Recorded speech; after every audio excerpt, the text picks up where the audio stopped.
is up, all you beautiful people? Hey, how y'all doing? Hopefully y'all doing good. Um, woke up to a good day. It's not storming. We're gonna open up packs to start us off. We got some more packs. We'll work on some of the quests as we're playing, and possibly unlock some more. So, let's see what that is. Playing around with decks. Some that I haven't played, some that I have. Well, I've played all the decks I have. Just play with them a little bit more. Starting with either a blue-black or a red-green or a solid of one of those four colors. And then trying to kill off as many creatures as I possibly can, because they gave me a dick one. Unless you build a burn deck, which then even gets more complicated depending on who you go up against. So we'll see how it goes. But no, 19 packs to open today, so that's what we're gonna do. See if we can't get some more of the newer cards.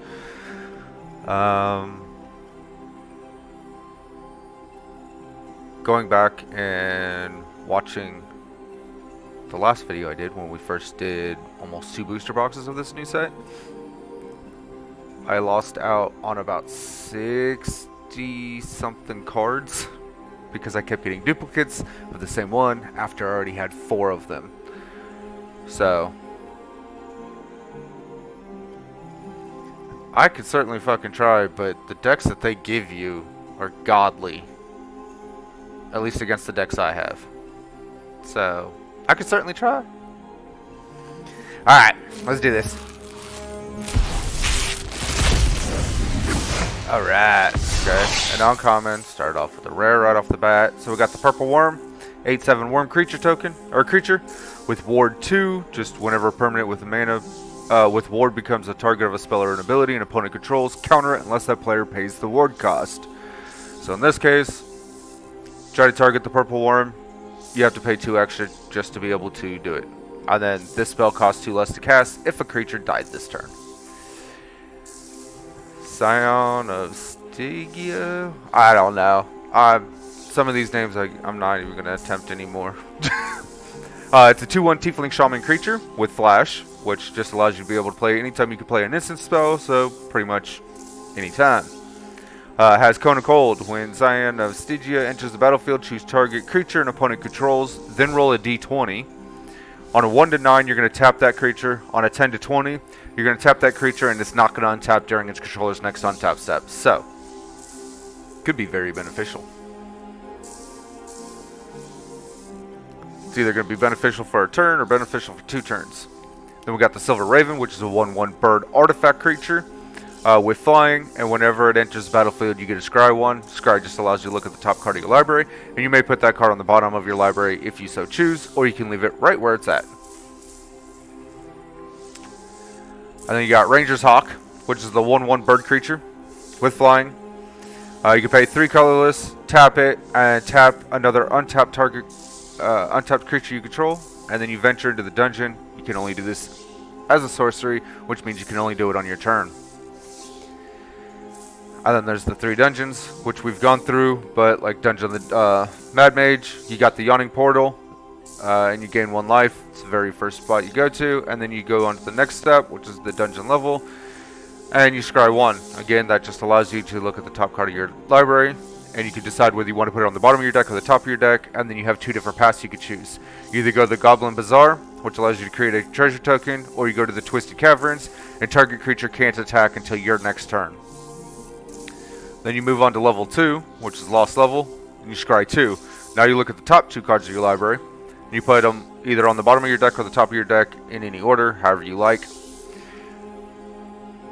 And then you've got another 2 choices that you can choose. You either go to Runestone Caverns, which exiles the top 2 cards of your library. You may play them, then play them. Or you can choose Muriel's Graveyard, which allows you to create 2 1/1 Black Skeleton creature tokens. And then you move on to Deep Mines, which is scry 3. So again, now you're looking at the top 3 cards. Place them either on the top of your deck or the bottom of your deck. And then you got Mad Wizard's Lair, which allows you to draw 3 cards, reveal them. You may cast one of them without paying its mana cost. And then you got Lost Mine of Phandelver, which you go into the cave entrance right off the bat, which allows you to scry 1. Then you choose which tunnel you want to go down. Either the Goblin Lair, which allows you to create a 1/1 red goblin creature token, or you go into the mining tunnels and you create a treasure token. And then if you go into the Goblin Lair, you got 2 different options. You either go into the storeroom and allows you to put a +1/+1 counter on a target creature, or you can go into the Dark Pool, which each opponent loses 1 life and you gain 1 life. But if you go down the mine tunnels, you have 2 options as well. One is the Dark Pool, which allows, each opponent loses 1 life and you gain 1 life. Or you can go into the Fungi Cavern, which target creature gets -4 and -0 until your next turn. And then you go into Temple of Demotheon? I don't know. And you draw a card.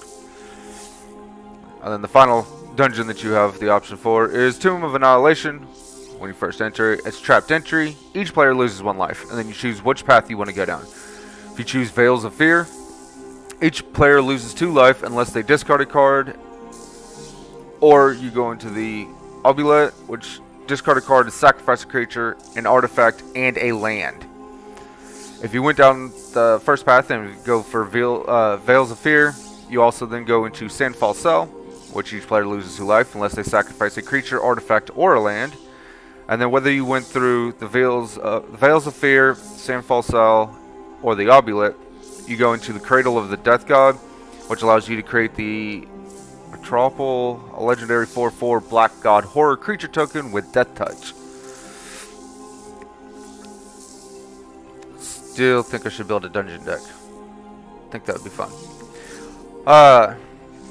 Then you got Find the Path, which is an enchantment aura. Enchant land. When Find the Path enters the battlefield, venture into the dungeon. So again, one of the dungeons.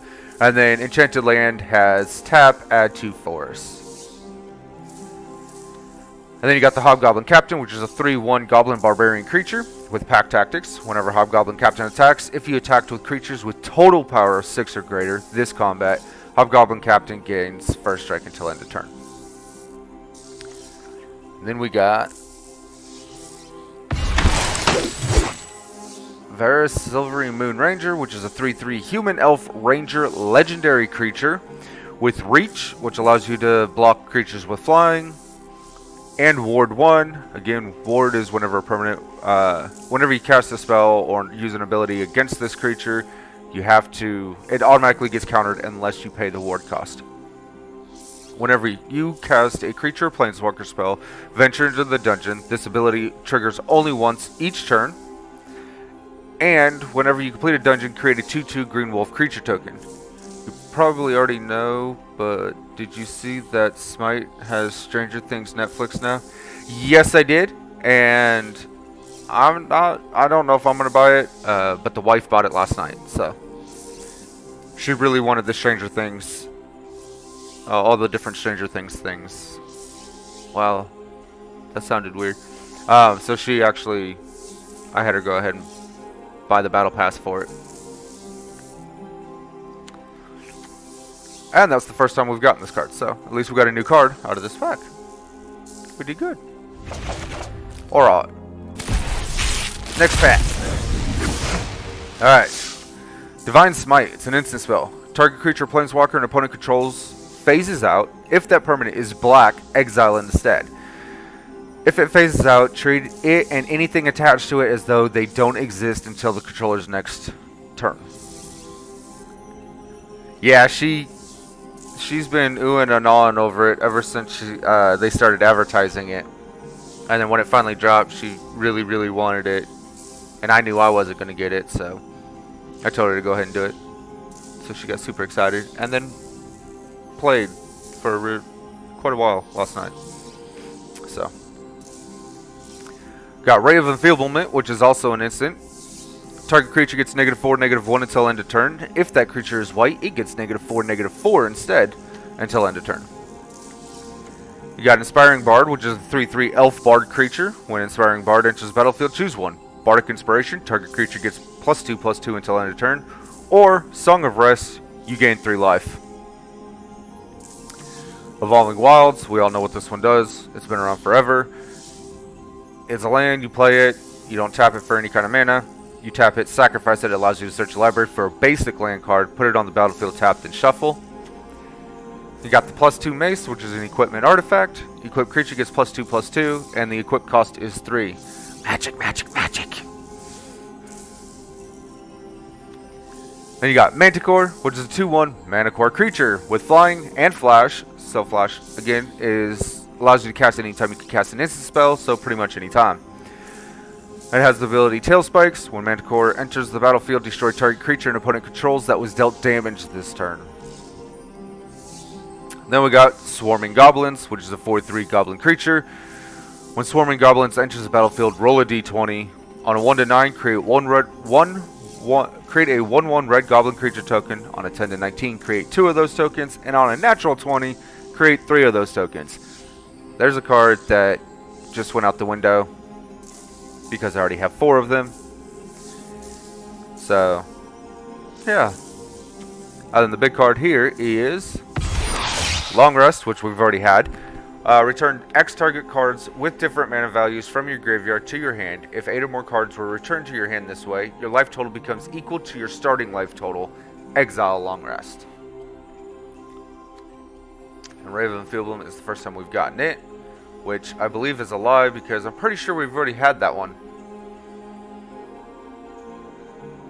Unless I read it afterwards when we went through and looked at all the ones that we didn't get just to look at all the cards. Which could be. I did a lot of reading that day. Last Friday. Alright, so we got the Black Dragon. 4/4 dragon creature with flying. Has Acid Breath. When Black Dragon enters the battlefield, target creature an opponent controls gets -3/-3 until end of turn. He looks so badass. I like him. Hey, I was petting the dragon. Alright. We got Critical Hit. It's an instant spell. Target creature gains double strike until end of turn. When you roll a natural 20, return Critical Hit from your graveyard to your hand. A natural 20 is a roll that displays 20 on the die. That's common sense. At least in this one. So, yeah. Arborea Pegasus is a 2/3 Pegasus creature with flying. When Arborea Pegasus enters the battlefield, target creature gets +1/+1 and gains flying until end of turn. Then we got Mordenkainen's Polymorph, which is an instant spell. Until end of turn, target creature becomes a dragon with base power and toughness 4/4 and gains flying. It loses all other creature types. You got Steadfast Paladin, which is a 2/2 dwarf knight creature with lifelink. So, anytime you deal damage with this creature, you gain that much life. You see a Guard Approach is an instant spell. Choose one, distract the guard, tap target creature, or you hide and target creature you control gains hexproof until end of turn. Contact Other Plane, it's an instant spell. Roll a d20. On a 1 to 9, you draw 2 cards. On a 10 to 19, you scry 2, which allows you to look at the top 2 cards of your library, decide whether you want to keep them on top or put them on the bottom of your deck. Then you get to draw 2 cards. And on a natural 20, you scry 3 times, and then draw 3 cards. And the big card for this is Dritz Duerden, which is a 3/3 Elf Ranger legendary creature. He has double strike. When he enters the battlefield, create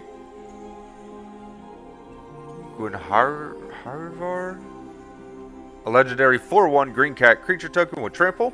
Whenever a creature dies, if it had power greater than Dritz's, put a number of +1/+1 counters equal to the difference. Why are you going away like a little bastard? Alright. Onwards. Next pack. Okay, now we got the Red Dragon, and we just got a free uncommon. It's a 4/4 dragon creature with flying. It has Fire Breath. When Red Dragon enters the battlefield, it deals 4 damage to each opponent. You also got Ray of Frost, which is an enchantment aura with flash. Allows you to play it anytime you can cast an instant spell. Enchant creature. When Ray of Frost enters the battlefield, if enchanted creature is red, tap it. As long as the enchanted creature is red, it loses all abilities. Enchanted creature doesn't untap during its controller's untap step. You got Soul Knife Spy, which is a 3/2 elf rogue creature. Whenever Soul Knife Spy deals combat damage to a player, you get to draw a card. Contact other plane, we just had this on the other one. It's the instant spell that you roll a d20. On a 1 to 9, you draw 2 cards. 10 to 19, you scry 2, then draw 2. And on a natural 20, you scry 3 and draw 3. You got Zombie Ogre, which is a 3/5 Zombie Ogre creature. At the beginning of your end step, if a creature died this turn, venture into the dungeon. You got the Null Hunter, which is a 2/2 Null creature with Pack Tactics. Whenever Null Hunter attacks, if you attacked with creatures with total power 6 or greater this combat, put a +1/+1 counter on Null Hunter. Eventually, if you keep him alive long enough, you only attack with him. And then you got Find the Path again, which is the enchantment aura. You enchant the land. When it enters the battlefield, you dive into the dungeon. And enchanted land has tap it, add 2 forests. Dancing Sword, it's an artifact equipment card. Equipped creature gets +2/+1.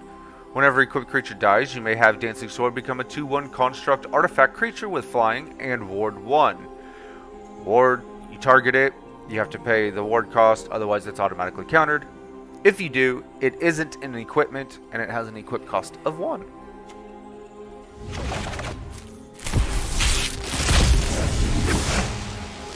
You got Cloister Gargoyle, which is a 0/4 artifact creature gargoyle. When Cloister Gargoyle enters the battlefield, you dive into that dungeon. Delve deep into the dungeon. As long as you've completed a dungeon, Cloister Gargoyle gets +3/+0 and has flying.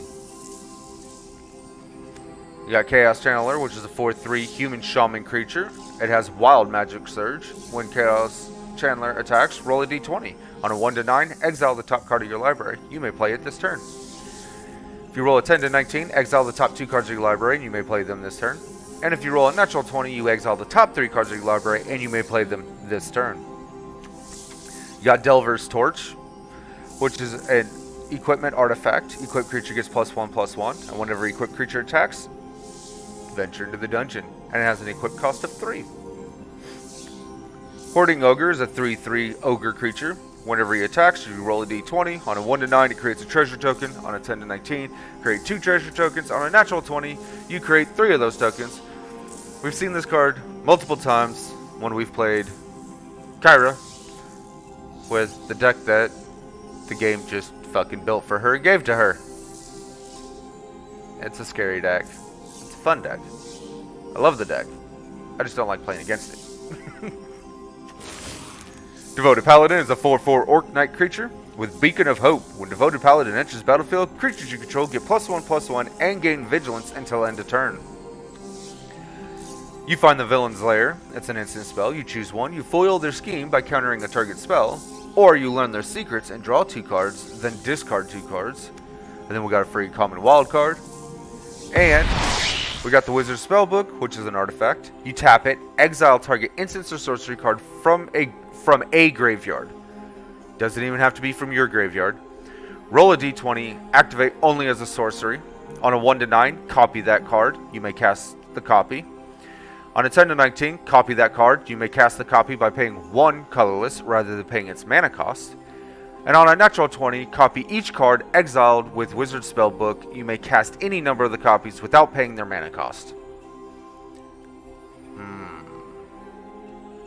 Maybe I should build a deck around this. That could be fun.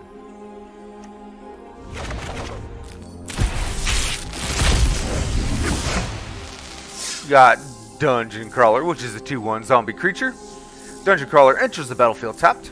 Whenever you complete a dungeon, you may return Dungeon Crawler from your graveyard to your hand. We got a free uncommon wild card. We also got Plummet, which destroys target creature with flying. It's an instance card. Get rid of those pesky dragons. That's the first time we've gotten this one.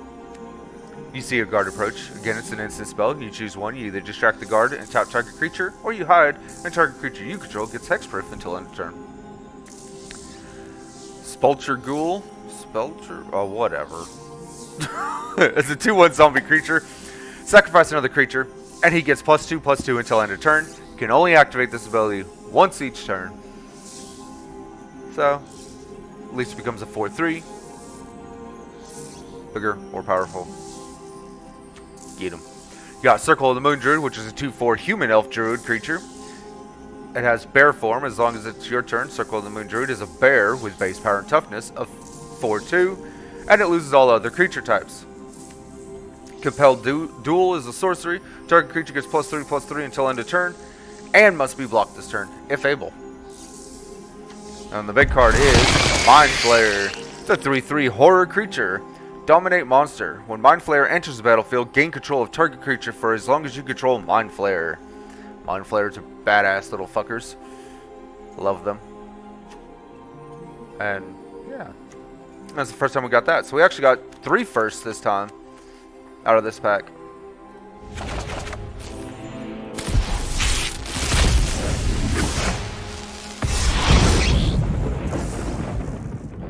Alright, Ray of Frost. We've had this one again. This is an enchantment aura with flash. Allows you to play it anytime you can play an instant spell. You enchant the creature. It enters the battlefield. Attach it to enchant. If enchanted creature is red, tap it.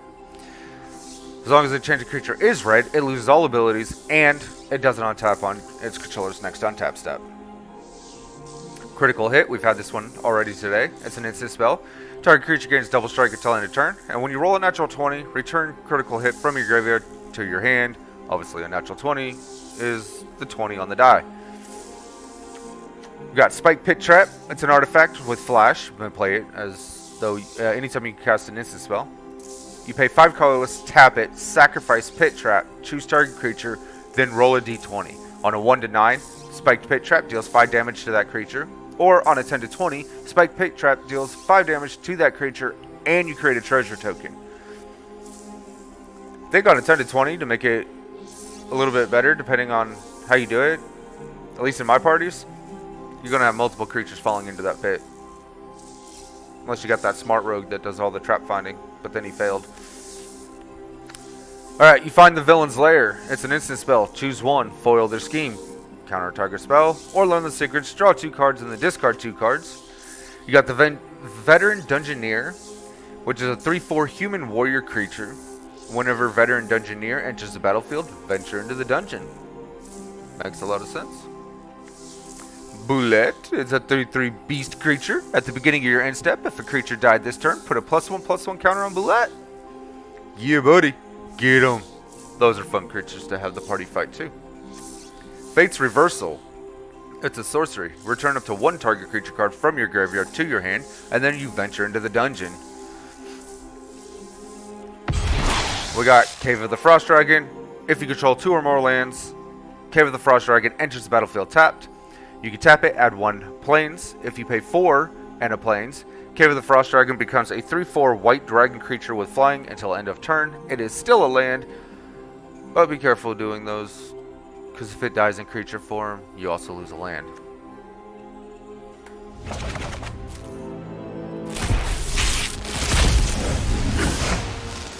We got Kalain Reclusive Painter. It's a 1/2 human elf bard legendary creature. We've seen this one when we've played Kyra. When it enters the battlefield, you create a treasure token. Other creatures you control enter the battlefield with an additional +1/+1 counter on them for each mana from a treasure spent to cast them. And it's got a Displacer Beast. He's painting a Displacer Beast. Oh. Alright. Dragon's Disciple is a 1/3 human monk creature. As Dragon's Disciple enters the battlefield, you may reveal a dragon card from your hand. If you do, or if you control a dragon, Dragon's Disciple enters the battlefield with a +1/+1 counter on it. Dragons you control have Ward 1. So Ward, you target it, you have to pay an extra, otherwise it's automatically countered. Half-Elf Monk, it's a 1/4 human elf monk creature with Vigilance. It also has Stunning Strike, so you pay 1 colorless and a plains, tap it, and you get to tap a target creature. Delver's Torch, we just had this one. It's an equipment artifact. Equipped creature gets +1/+1. Whenever equipped creature attacks, venture into the dungeon, and it has equipped 3. Neverwinter Dryad is a 1/1 Dryad creature. You pay 2 colorless, sacrifice Neverwinter Dryad, search your library for a basic forest card, put it onto the battlefield tapped, then shuffle. Get that land quickly. Another Mana Core, which is a 2/1 Mana Core creature with flying and flash. Flash, cast it anytime you cast an instant spell. And it also has the Tail Spikes, so when Mana Core enters the battlefield, destroy target creature an opponent controls that was dealt damage this turn. And then you got Bull Strength, which target creature gets +2/+2 and gains trample until end of turn, and you get to untap it. Woohoo! We got White, which is a 3/2 zombie soldier creature. White enters the battlefield tapped.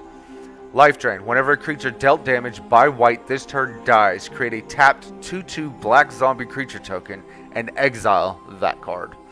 Hey, that's a pretty cool zombie. I like that one.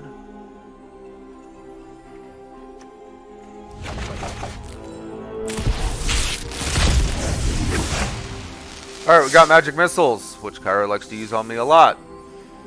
It's a sorcery spell. The spell can't be countered. Magic Missile deals 3 damage divided as you choose among 1, 2, or 3 targets. I normally play Arcane Casters, and she's using my own shit against me. That's fucked up. Alright, Trickster's Talisman. It's an equipment artifact. Invoke Duplicity. Equipped creature gets +1/+1 and has, whenever this creature deals combat damage to a player, you may sacrifice Trickster's Talisman. If you do, you create a token that's a copy of this creature, and it has an equip cost of 2.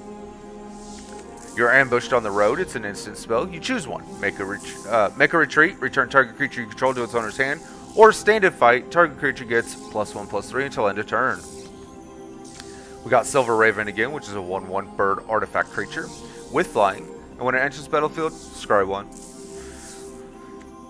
Sylvan Shepherd is a 2/3 human druid creature with vigilance. Whenever Sylvan Shepherd attacks, roll a d20. On a 1 to 9, you gain 1 life.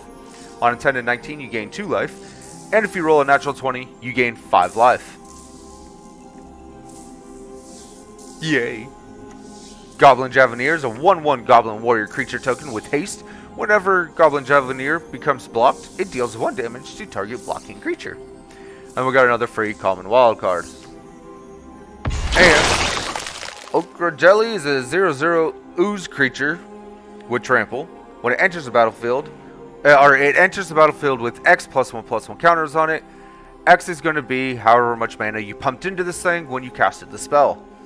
It also has Split. When it dies, if it had 2 or more +1/+1 counters on it, create a token that's a copy of it at the beginning of the next end step. The token enters the battlefield with half that many +1/+1 counters on it, rounded down.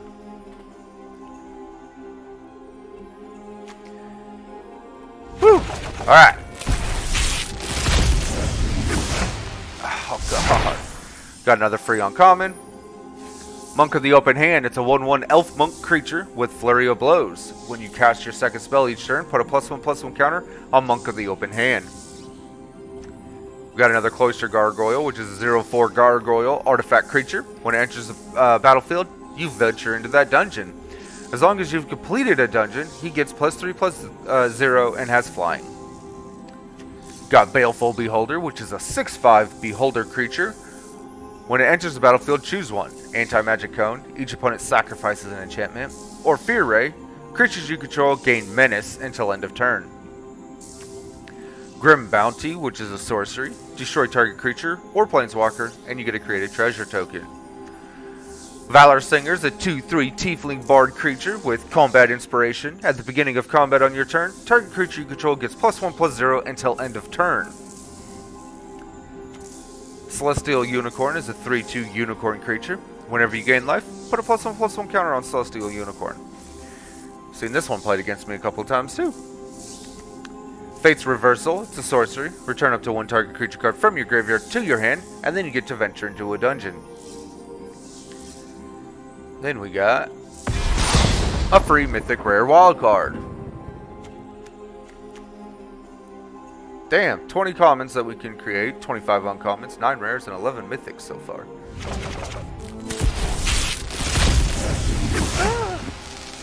We got another Black Dragon, which is a 4/4 dragon creature with flying, and it has Acid Breath. When Black Dragon enters the battlefield, target creature an opponent controls gets -3/-3 until end of turn.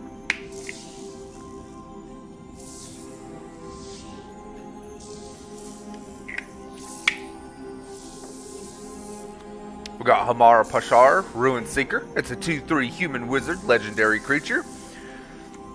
Room abilities of dungeons you own trigger an additional time. Do I build a blue-white dungeon deck? Maybe. Clever Conjurer is a 2/3 gnome wizard creature with Mage Hand. Tap it. Untap target permanent not named Clever Conjurer. Activate only as a sorcery. Woohoo! Clever little gnome. Spare Dagger is an artifact equipment. Equipped creature gets +1/+0 and has, whenever this creature attacks, you may sacrifice Spare Dagger. When you do, this creature deals 1 damage to any target, and it has an equipped cost of 1. Minimus Containment is an enchantment aura. Enchant non-land permanent.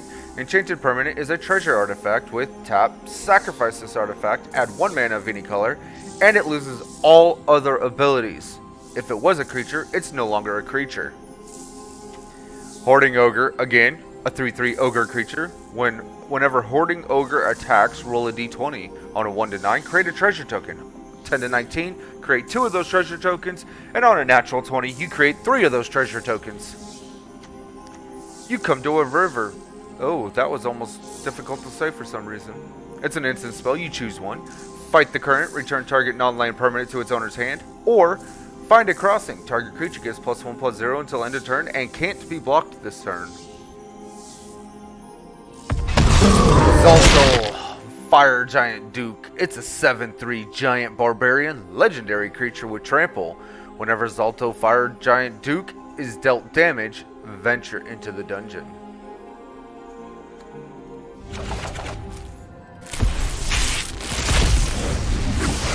Alright. You find some prisoners. It's an instant spell. Choose one. Break their chains, destroy target artifact, or you interrogate them. Exile the top 3 cards of target opponent's library. Choose one of them. Until the end of your turn, you may play that card. You may spend mana as though it were any mana of any color to cast, or you may spend mana as though it was any color to cast it. Got another free uncommon wild card. Faraday's Fireball. It's an instant spell that deals 5 damage to target creature or planeswalker. Then you roll a d20. On a 1 to 9, the Fireball also deals 2 damage to each player, that includes you. Or on a 10 to 20, the Fireball deals 2 damage to each opponent. Deadly Dispute. It's an instant spell. As an additional cost to cast this spell, sacrifice an artifact or a creature. You get to draw 2 cards and create a treasure token. Steadfast Paladin is a 2/2 the Dwarf Knight creature with lifelink. Devoted Paladin is a 4/4 Orc Knight creature. Beacon of Hope. When Devoted Paladin enters the battlefield, creatures you control get +1/+1 and gain Vigilance until end of turn. And then you got Shambling Ghast, which is a 1/1 zombie creature. When Shambling Ghast dies, choose one. Brave the Stench. Target creature an opponent controls gets -1/-1 until end of turn. Or you search the body and you get a created treasure token. And Forsworn Paladin is a 1/1 human knight creature with menace. You pay 1 and a swamp and tap Forsworn Paladin. Pay 1 life and you get to create 1 treasure token. Or you pay 2 colorless and a swamp. Target creature gets +2/+0 until end of turn. If mana from a treasure was spent to activate this ability, that creature also gains Death Touch until end of turn. Oh, Menace. A creature with Menace can't be blocked except for by 2 or more creatures. Because they're too scared. Alright. Ooh. And we got a free rare card. First time we get a White Dragon. It's a 4/4 dragon creature with flying. Has Cold Breath. When White Dragon enters the battlefield, tap target creature an opponent controls. That creature doesn't untap during its controller's next untap step. We also got another uncommon wild card. You see a guard approach. It's an instant spell. Choose one. Distract the guard. Tap target creature. Or hide. Target creature you control gains hexproof until end of turn. We got Paladin's Shield, which is an artifact equipment with flash. Again, you can cast it anytime you can cast an instant spell. When Paladin's Shield enters the battlefield, attach it to target creature you control. Equipped creature gets +0/+2, and it has an equipped cost of 3. Shocking Grasp is an instant spell. Target creature gets -2/-0 until end of turn, and you get to draw a card. We got Inspiring Bard, which is a 3/3 elf bard creature. When it enters the battlefield, choose one. Bardic Inspiration. Target creature gets +2/+2 until end of turn, or Song of Rest, and you gain 3 life. And we got a free common wild card. And we got Zolto's Fire Giant Duke again, which is a 7/3 giant barbarian legendary creature with trample. And if it's dealt damage, you venture into a dungeon.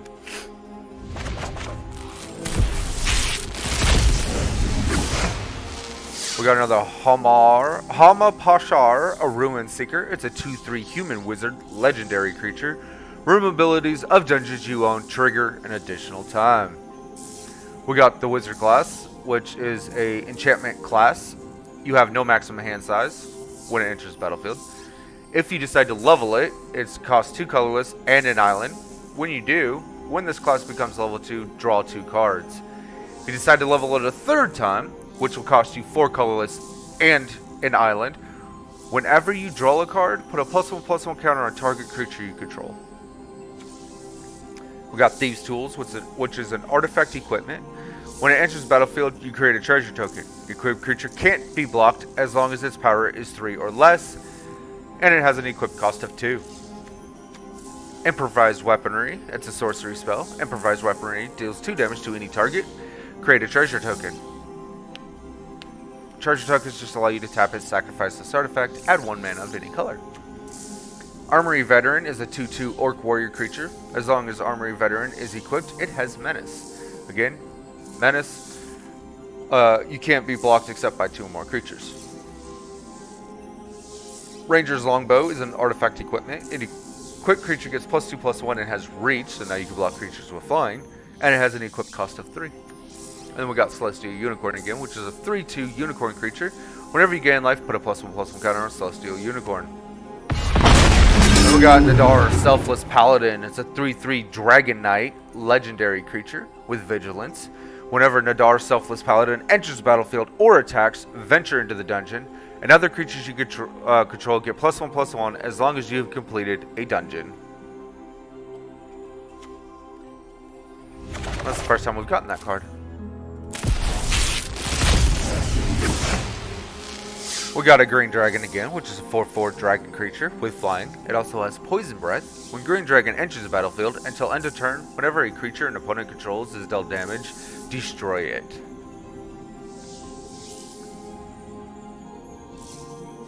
Wow.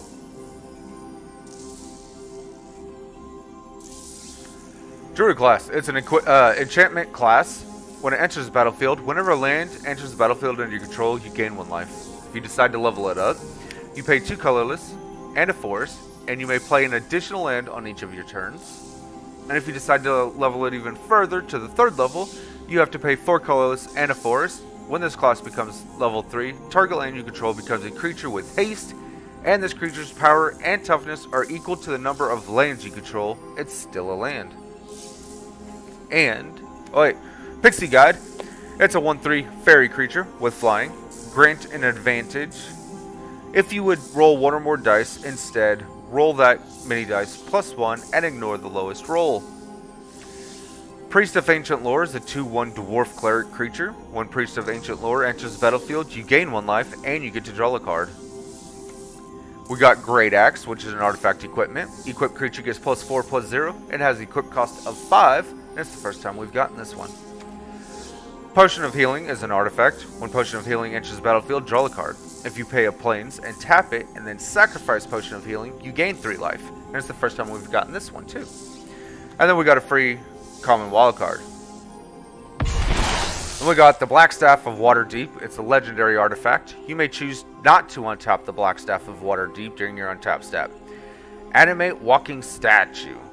Pay a colorless and an island and tap it. Another target non-token artifact you control becomes a 4/4 artifact creature for as long as the Black Staff of Waterdeep remains tapped, and you can only activate it as a sorcery. That's the first time we've gotten that one.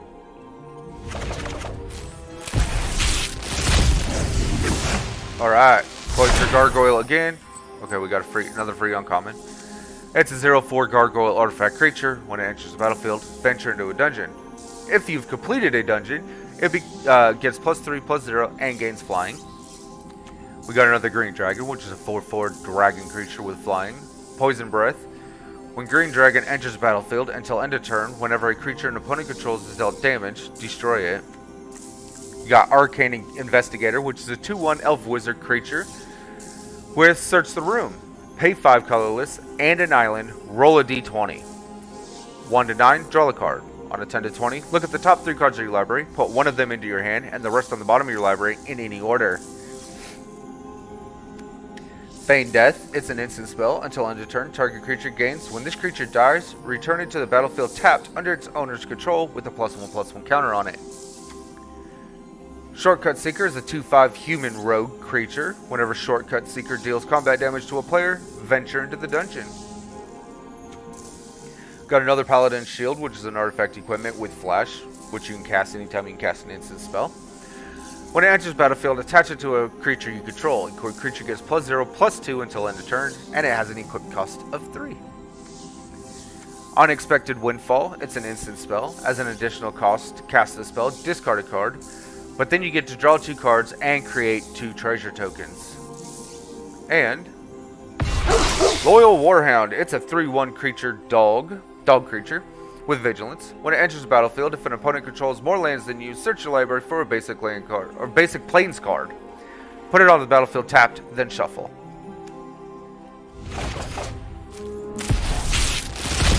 Alright. Dungeon Crawler. We've gotten this one before. It's a 2/1 zombie creature. When it enters battlefield tapped, and when you complete a dungeon, you may return Dungeon Crawler from your graveyard to your hand. We got Faraday's Devil's Chosen, which is a 3/3 Tiefling Warlock legendary creature with Dark One's Own Luck. Whenever you roll 1 or more dice, it gains Flying and Menace until end of turn. If any of those results was 10 or higher, you also get to draw a card. Djinni Windseer is a 3/3 Djinn creature with Flying. When Djinni Windseer enters the battlefield, roll a d20. On a 1 to 9, you scry once. On a 10 to 19, you scry twice. And on a natural 20, you scry 3 times. Spulcher Ghoul is a 2/1 zombie creature. Sacrifice another creature. Spulcher Ghoul gets +2/+2 until end of turn. You can only activate it once each turn. They should have done, since they did natural 20s, they should have done natural 1s as well. And had the effect work for your opponent. That would have been cool. Priest of Ancient Lore is a 2/1 dwarf cleric creature. When Priest of Ancient Lore enters the battlefield, you gain 1 life and draw a card. Ranger's Hawk, which is a 1/1 bird creature with flying. You may tap 3 colorless and tap it, and you get to tap another untapped creature you control. Oh, and then tap another untapped creature you control, and you get to venture into a dungeon, and you can only activate it as a sorcery, so only on your turn. You come to a river, it's an instant spell. Fight the current, return target non-land permanent to its owner's hand, or find a crossing. Target creature gets +1/+0 until end of turn and can't be blocked this turn. Then we got the Deck of Many Things. It's a legendary artifact. You pay 2 colorless, tap it, roll a d20, and subtract the number of cards in your hand. If the result is 0 or less, discard your hand. On a 1 to 9, return a card at random from your graveyard to your hand. On a 10 to 19, draw 2 cards, and on a natural 20, put a creature card from any graveyard onto the battlefield under your control. When that creature dies, its owner loses the game.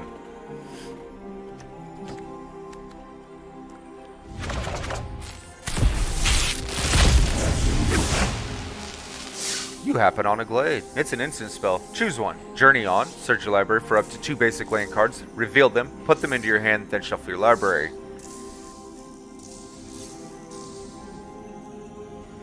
Sorry guys.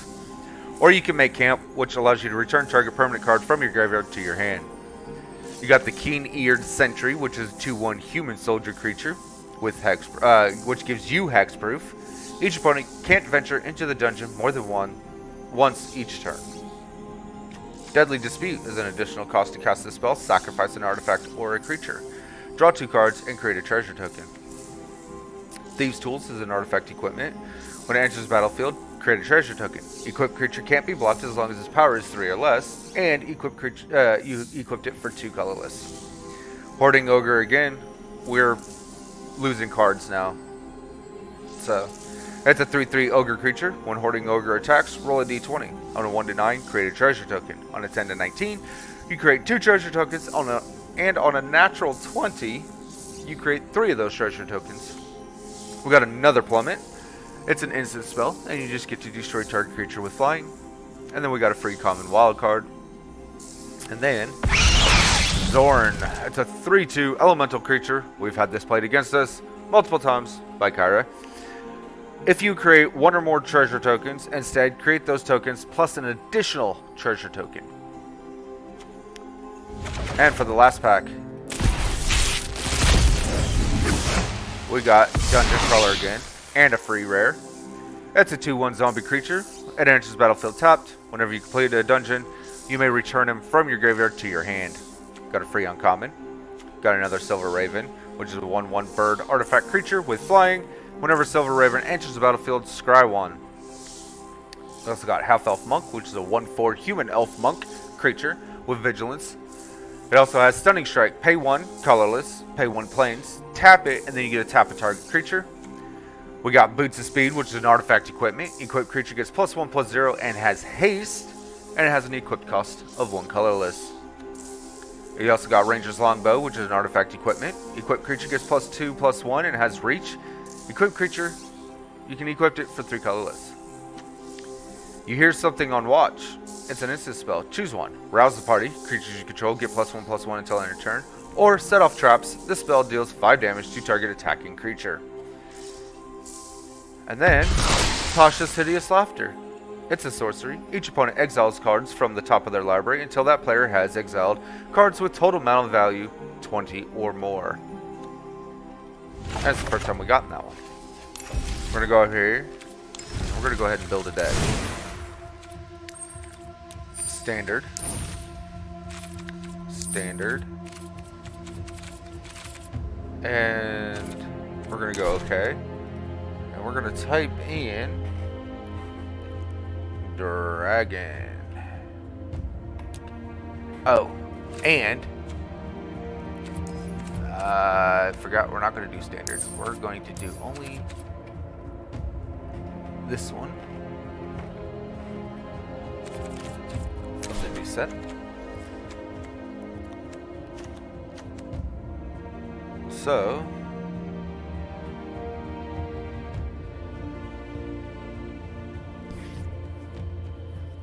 do any of the dragon cards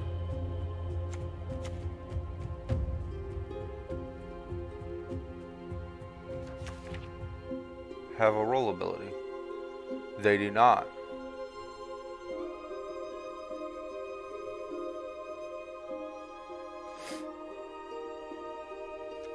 Okay, so you have to complete a dungeon.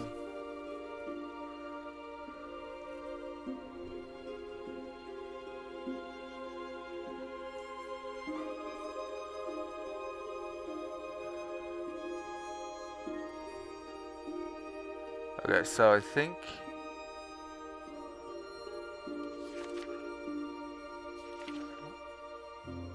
white, blue, red. Wait, white, blue, black, red.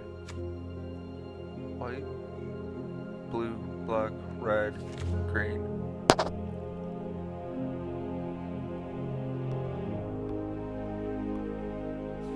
Let's do it. Let's see how many cards we get.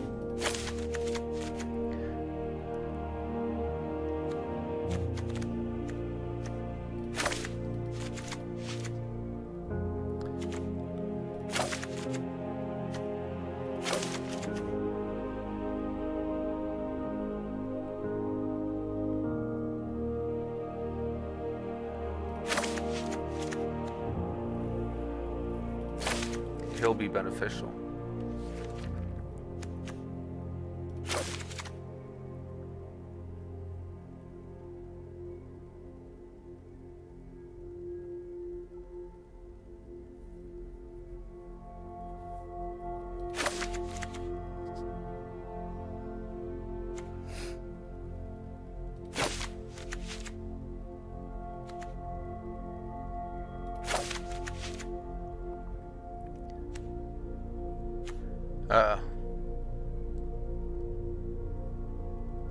Okay, so this is not going to work. We're going to have to be picky and choosy on how we want to do this.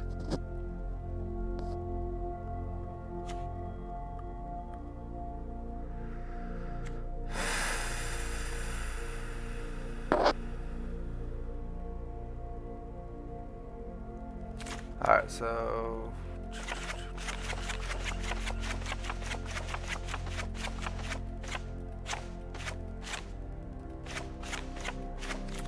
alright.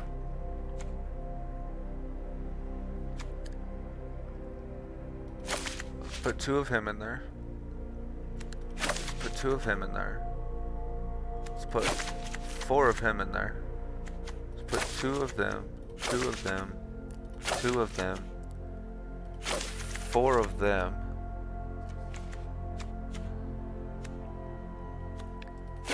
2 of him, 2 of them.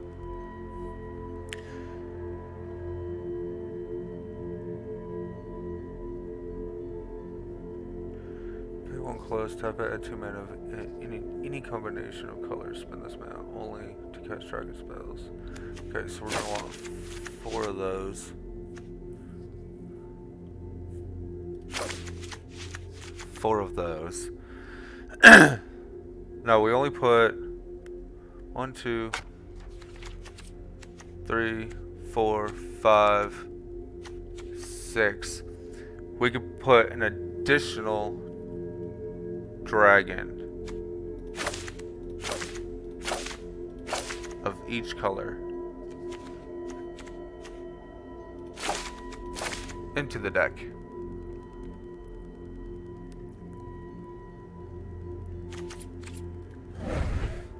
Two common, 3 uncommon, 5 rare, and 1 mythic rare. Finished deck.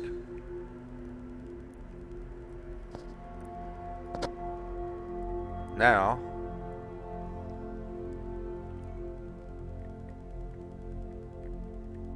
what I might do is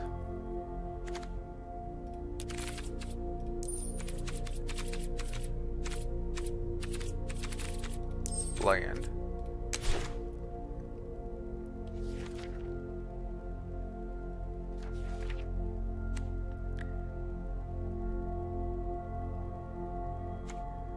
Do I add 4 of these to it? So I could, let's go ahead and add 4 of these.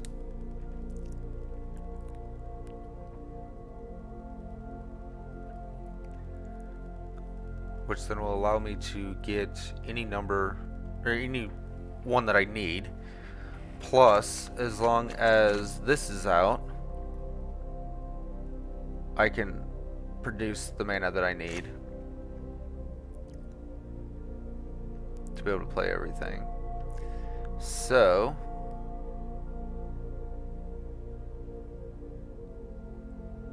next is Plains. That is the coolest looking plains. I like that island. Swamp. We got that one. I do like that swamp though.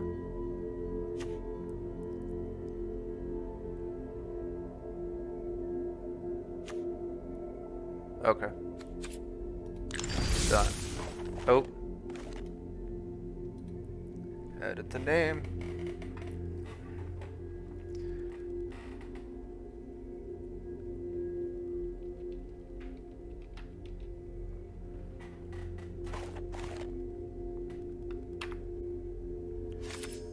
And then I also want to create another deck. Standard. This. Done.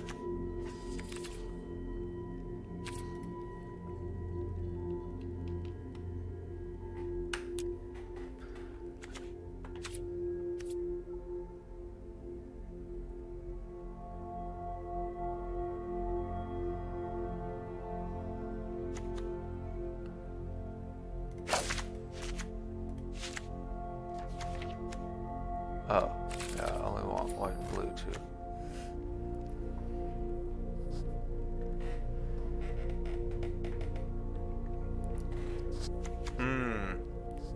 I don't know. Maybe I'll do that later.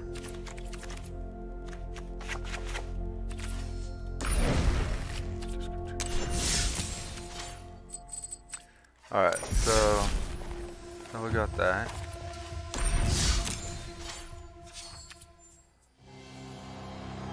And you guys are no longer in chat. So I don't even know if you're going to be available. So let's go ahead and see what decks I got. Blue, black.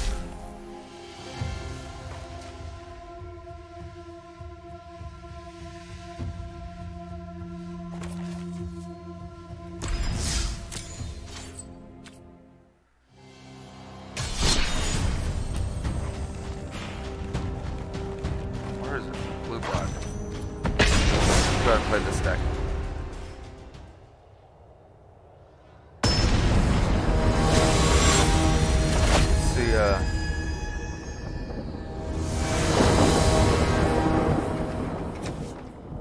What happens here?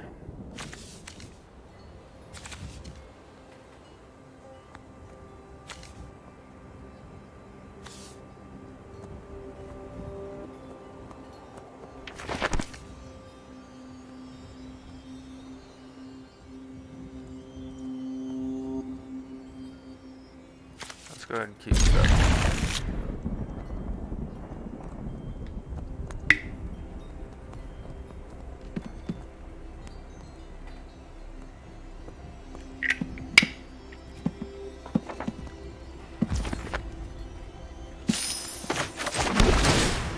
Play that right off the bat.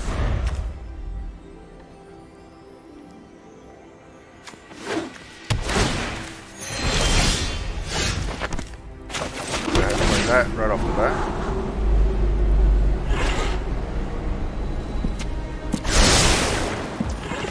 Play that.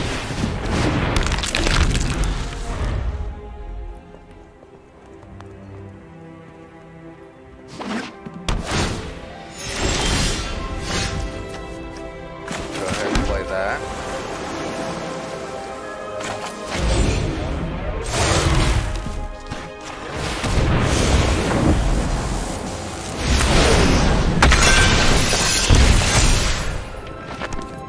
And attack. Oh dude, how'd you get that little dragon? You guys got some of the cool stuff.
Kill a mock creature.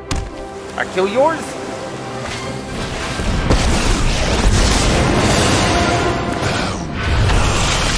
The shadows awaken.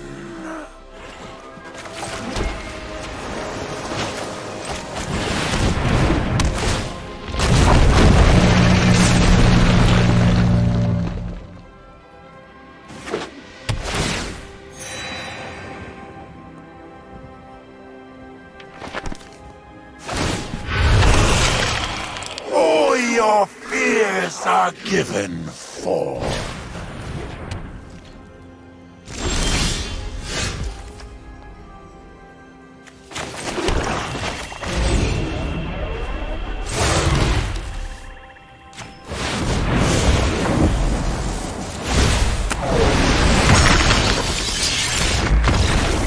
Oh, don't be a little bitch. Damn, guys.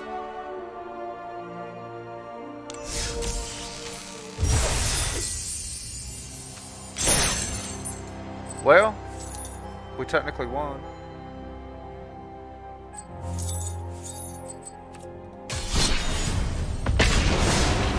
I actually started with a pretty good hand that match.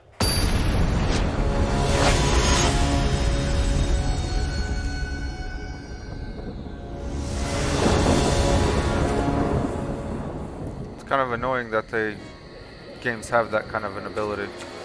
I'm gonna quit because I'm a little bitch and I'm about to lose.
Oh shit.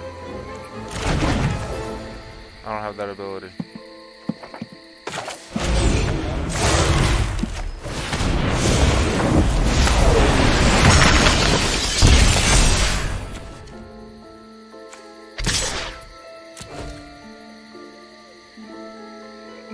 Now you have to block.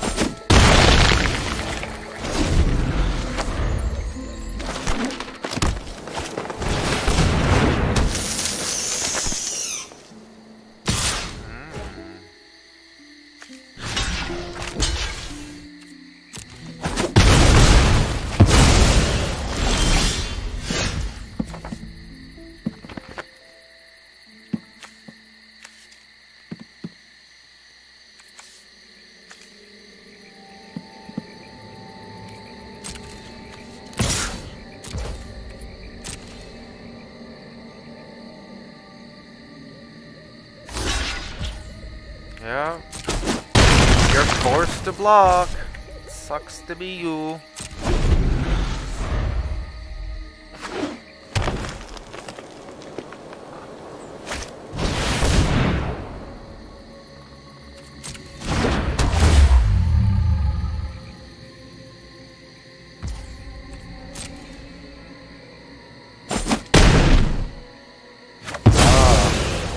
Okay.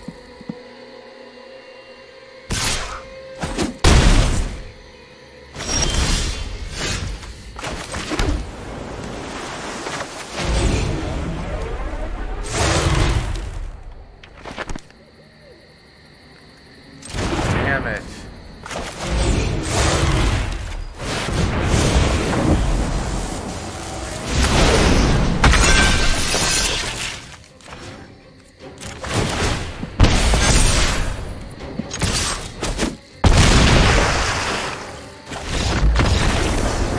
Damn. Fuck this world up.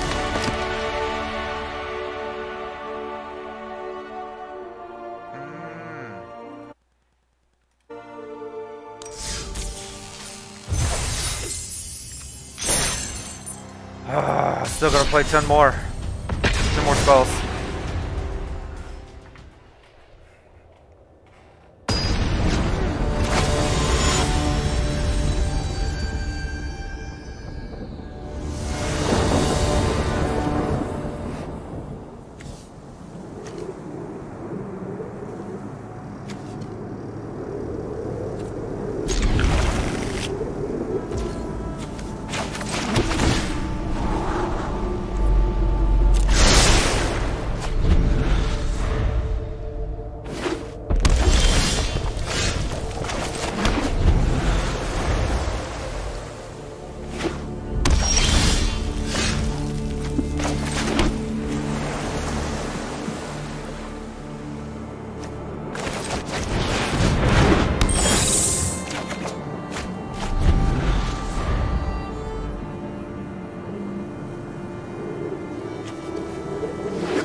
I need more swamps.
So far since we played, we haven't lost with this deck.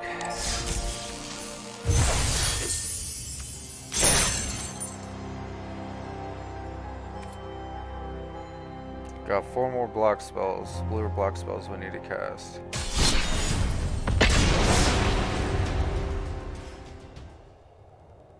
So we'll go ahead, finish this one off, and then we'll go to a red-green or just a red. Probably play Gobos just to get the reds out of the way.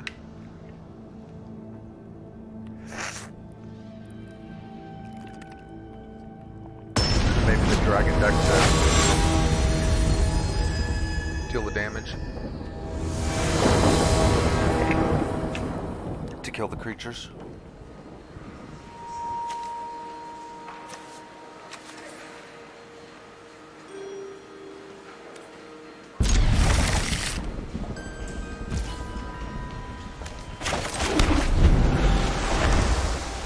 Out of the way. We're getting the cards played this turn, or this game, so that'll be good.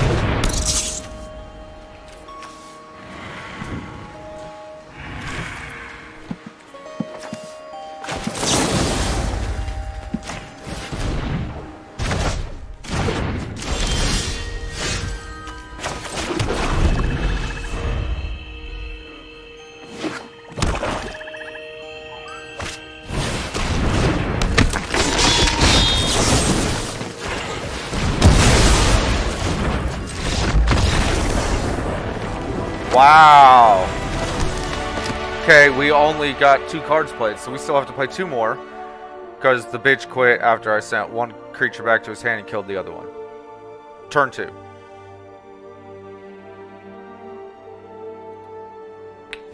Beautiful.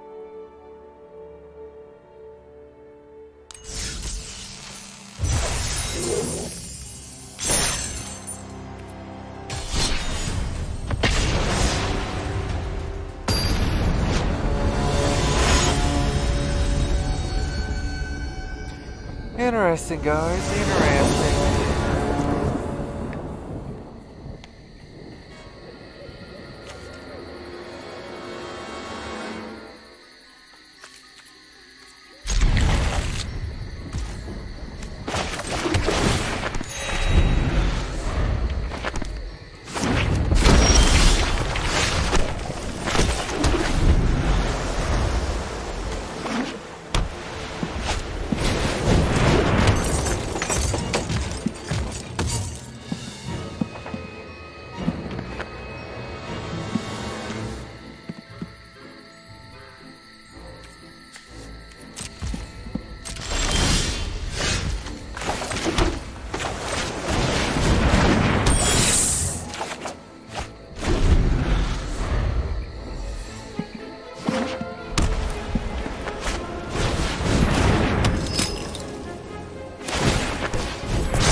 Still undefeated with this deck, at least for today.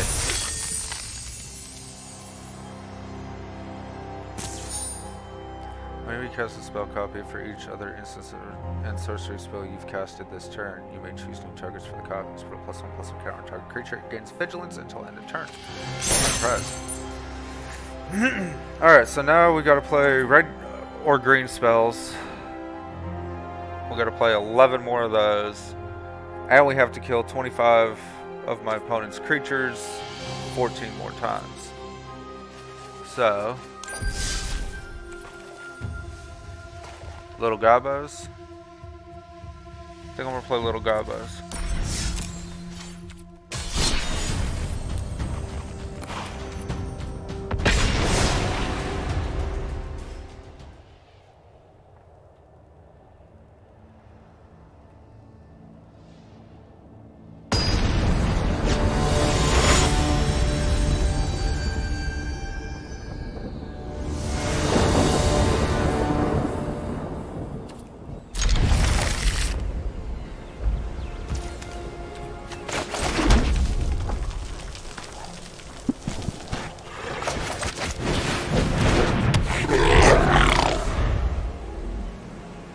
I thought he was going to be good, but quit on us.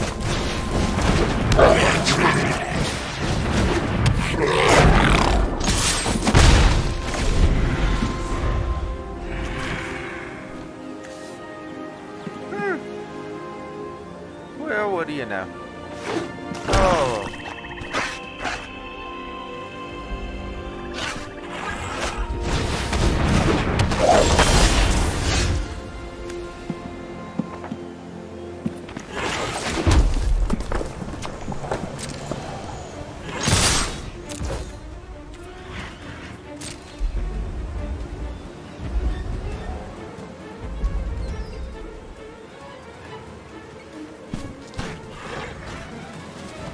You're either gonna die or I'm gonna make it really big and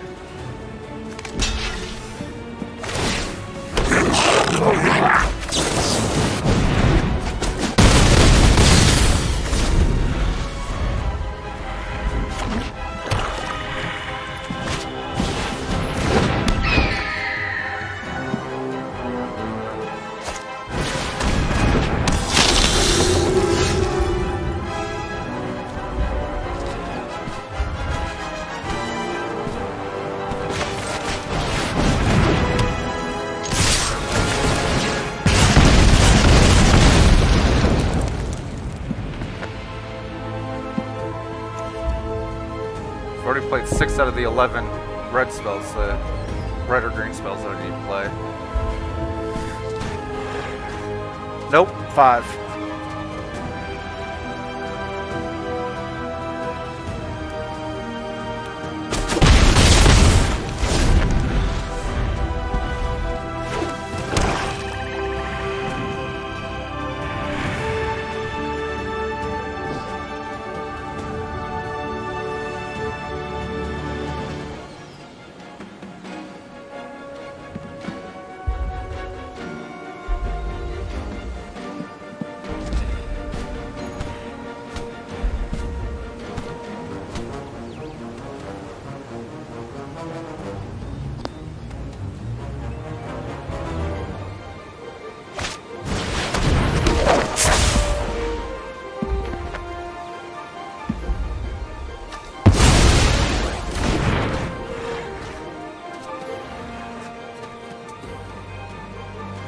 Actually, I should have done that to that. I don't know what I was thinking there.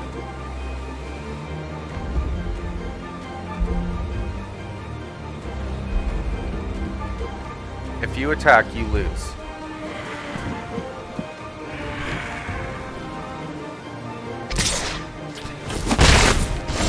Okay. You lose.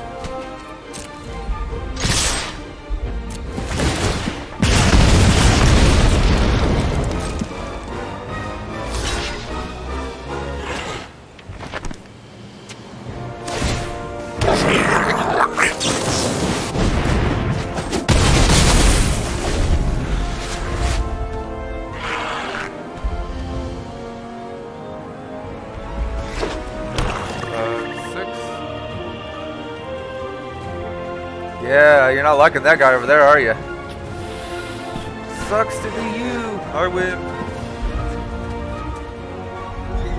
Whether you quit or not, and I only had 3 mana this whole match.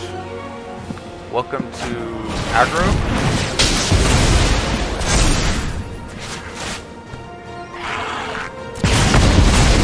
Thank you for letting me kill another one of your creatures.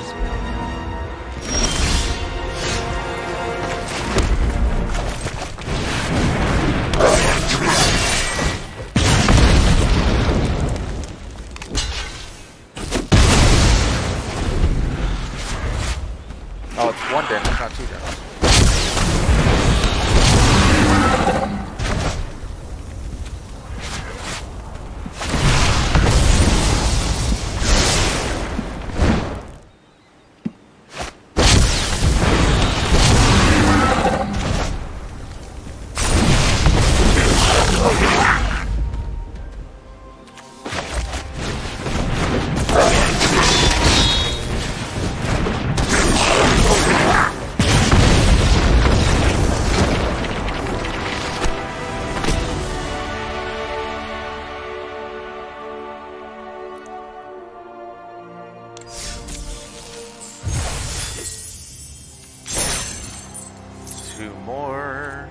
Done, and 10 more. So, we're gonna play Gobos one more time, and then we're going into Dragons.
What are you gonna do, little dude?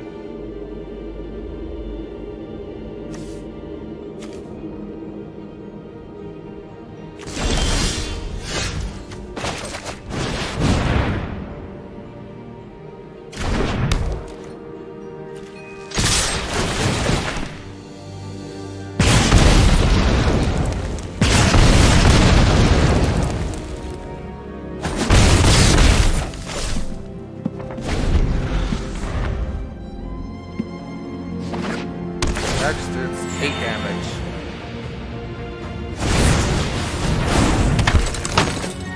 Or not.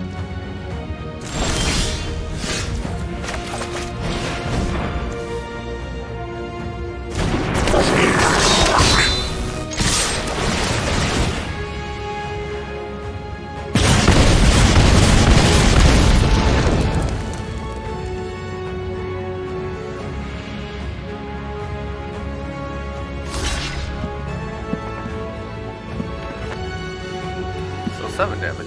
That still works for me.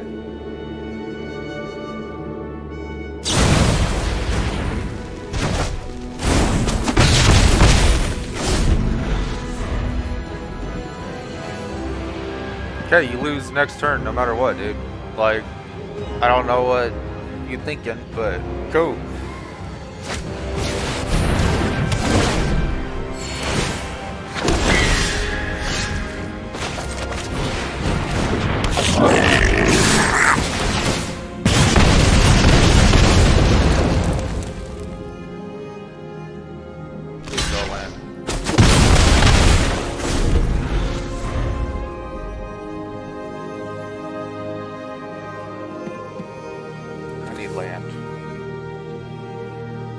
can I win next turn with just that?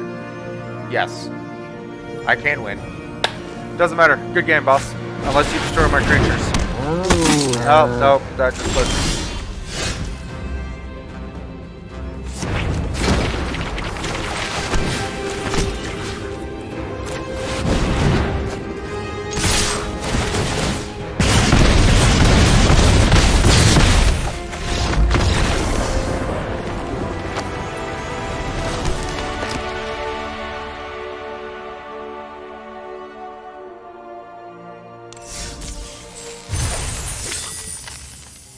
Now, non-board field.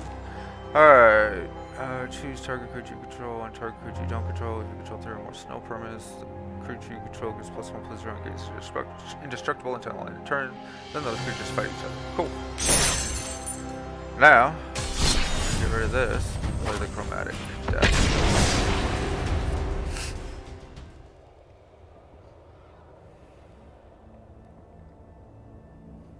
And pick up this match. Takes a while.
edit this.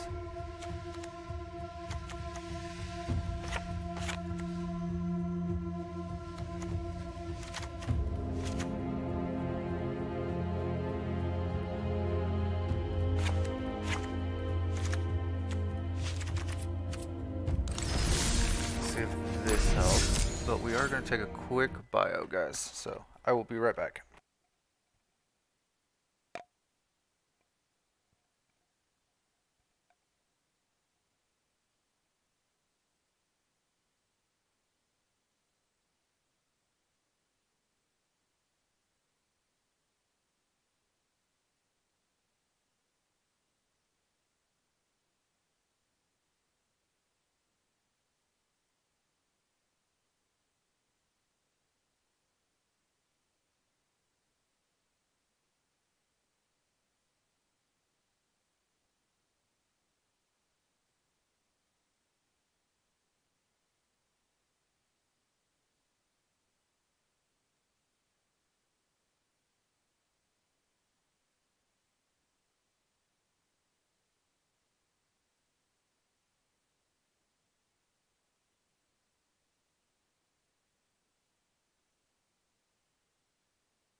Alright, let's get back into it.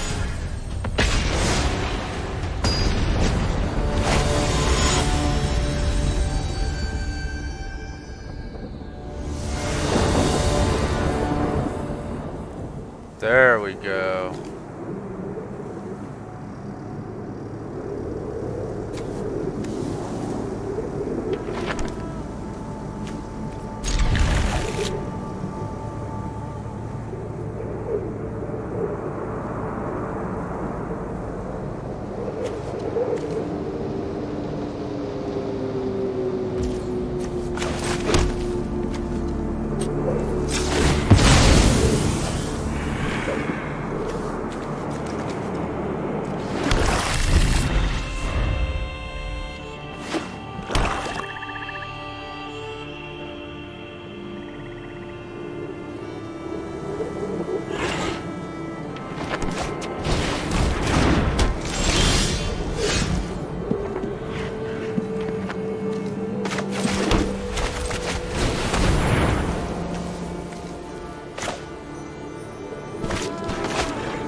What up, buddy? Yeah, it's a Chromatic Dragon deck. 5-tone. The only thing I don't have in it is Tiamat, which I should probably go put in there.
Should have gone black, swamp.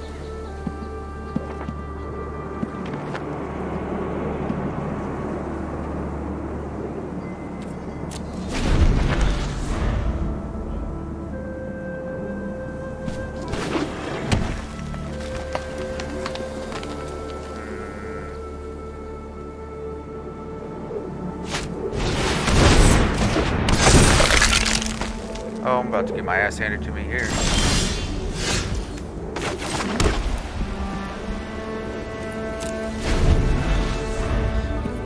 I need a 2, 4, 6. I either need another island or another forest. 4, 6, or another swamp. I need one of these 3 colors.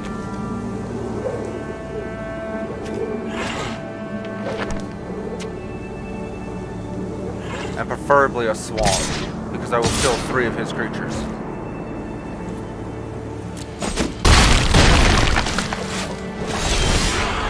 And I got a fucking plan. Shit! Well, I'm gonna have to start fucking blocking so that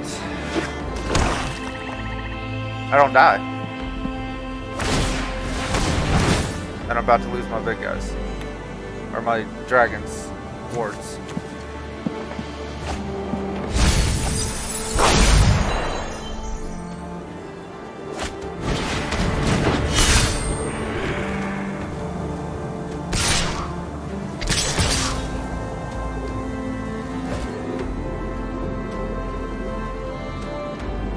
I have to block. I don't want to, but I have to.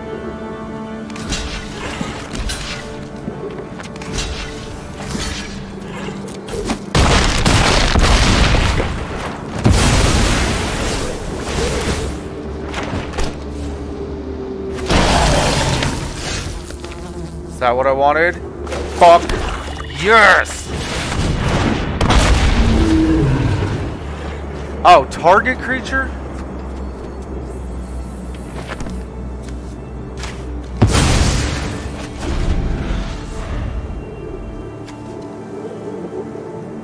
That's not as good.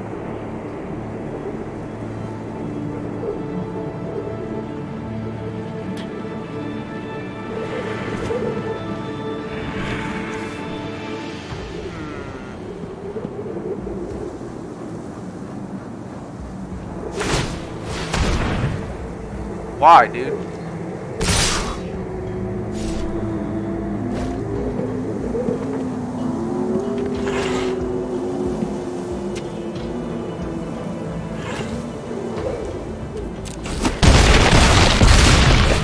I don't even care.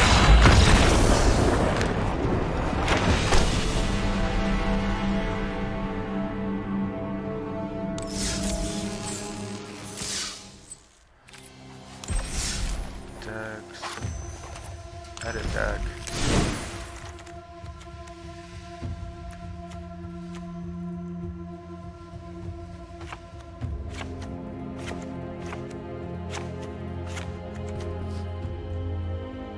Okay, so removed one of each of those. Okay. This not collected.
There are other dragons.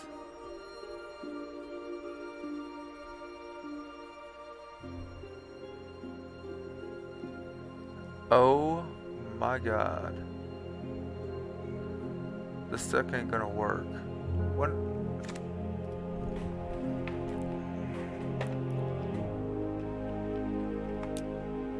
So only show cards that fucking are.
Let's try this again. Shit.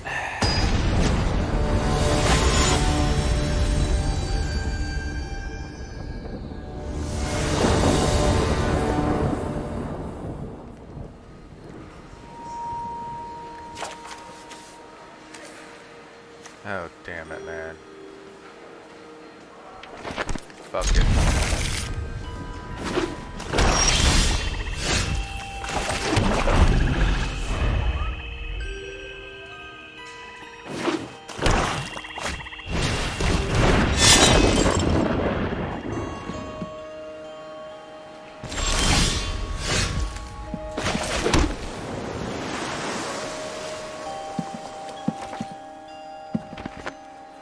He's got something in his hand he can do.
I need to get that out there and then a red mana so that I can get both of those out there.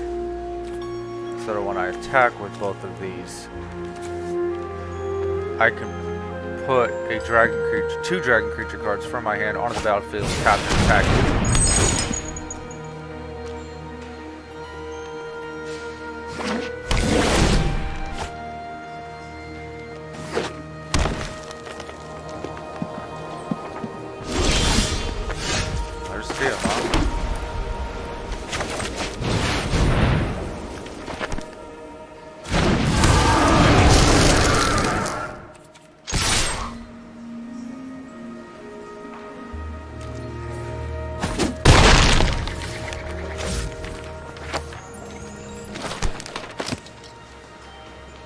Helps that he didn't put any creatures out yet. What do you have that you could do, dude?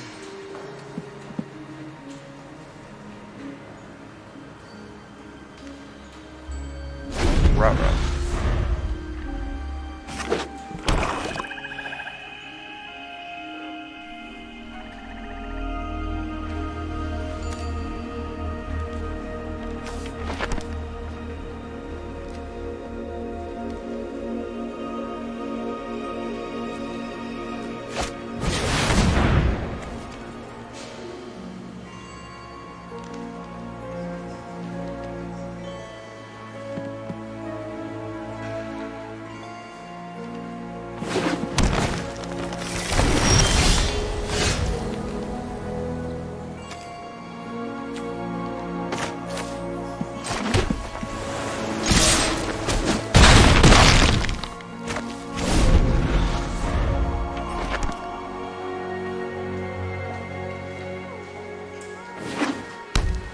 That forest.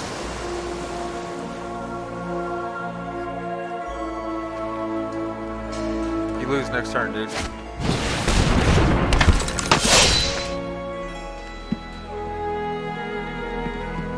Unless you can stop me from attacking.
A second Tiamat.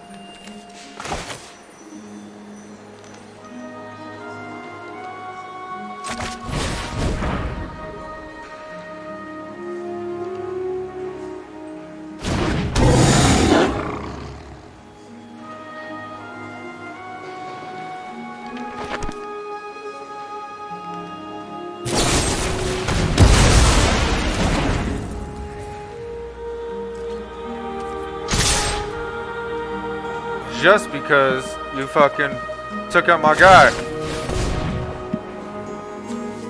They don't have hexproof or fucking invulnerability or whatever.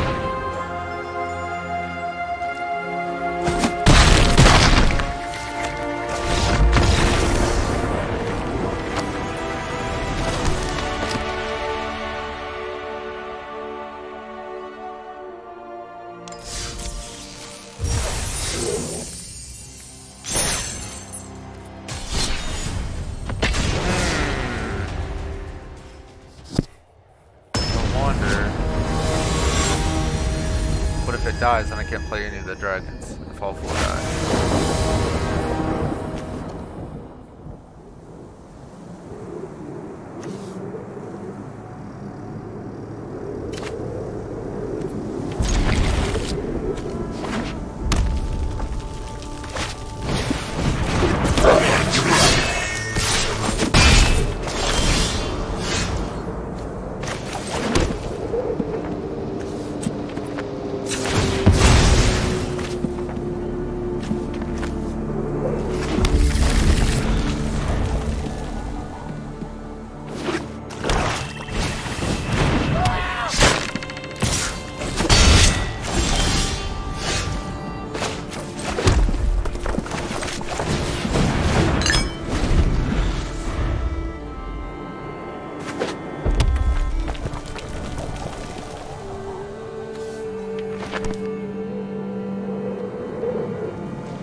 What the fuck, dude? I could... Hey, it just ended my turn when I could do this. Oh, only dragons. Never mind, that's not a dragon. Fuck.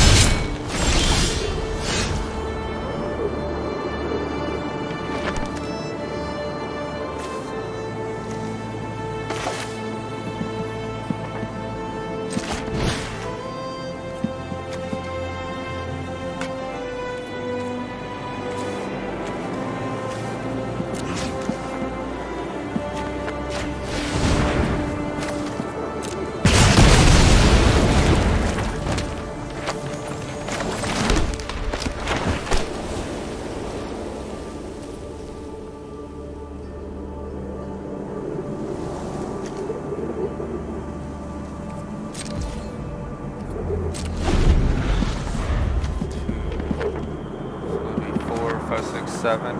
I'll have 7.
That's not what I wanted, but okay. Oh, because I already popped both those. That works too.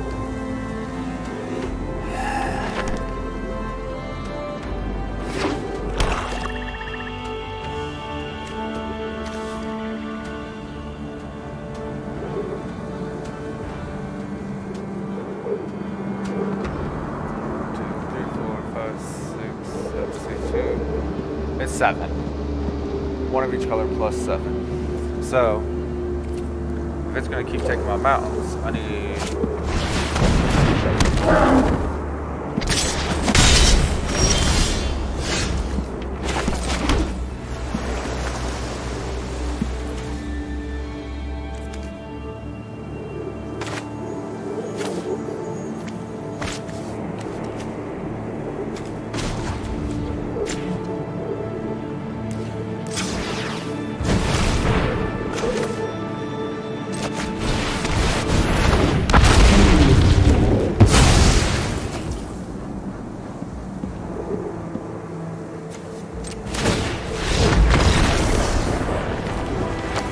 Wow, okay.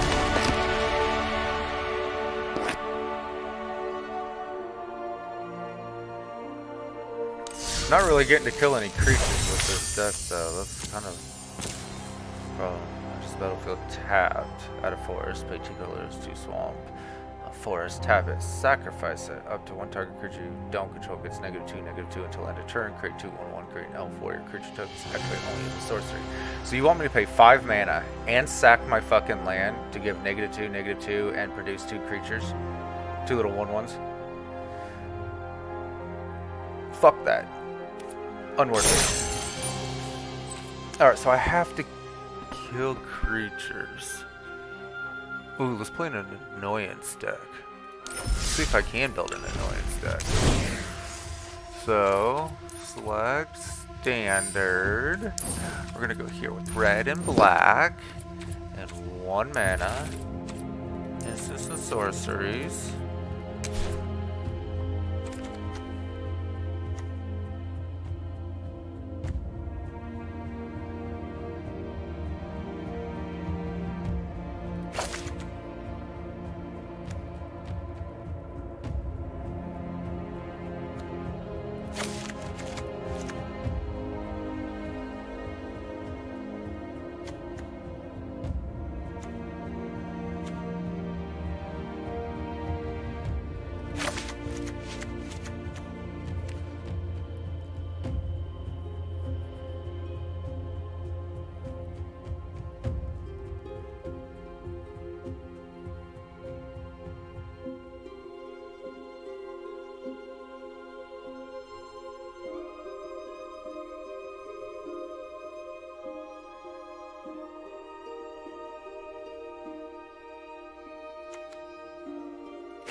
is, I'm gonna build an annoyance deck.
How can I play that? He's got no fucking creatures.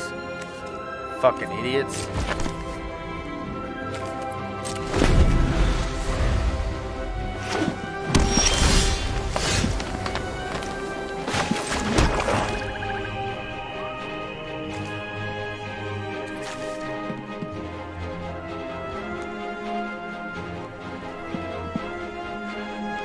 Unless they're supposed to deal 1 damage to your opponent for each creature they control. But they don't control a creature, so why the fuck?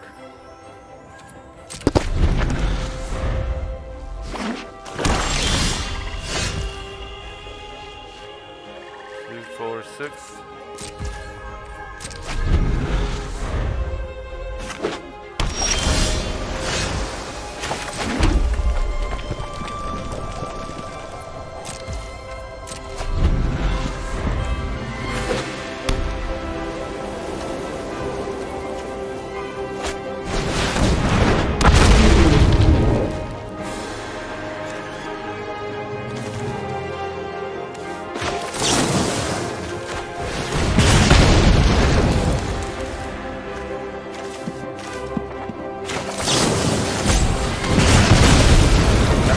By this fucking card. That's what I thought. But it wouldn't let me do it when the fucking... He had creatures.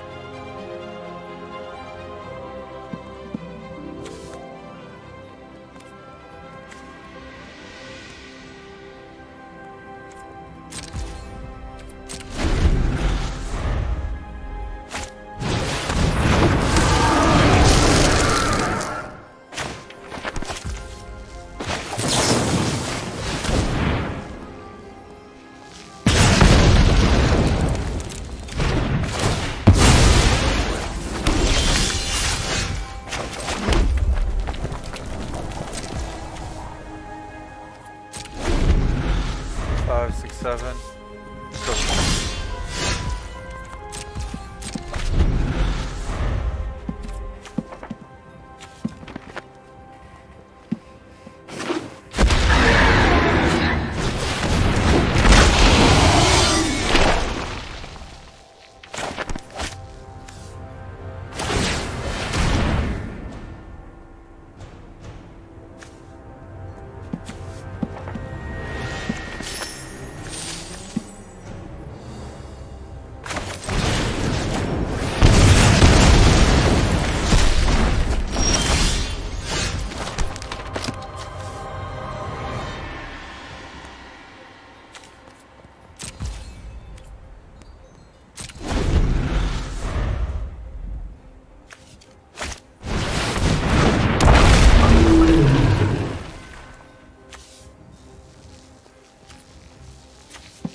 Why any target?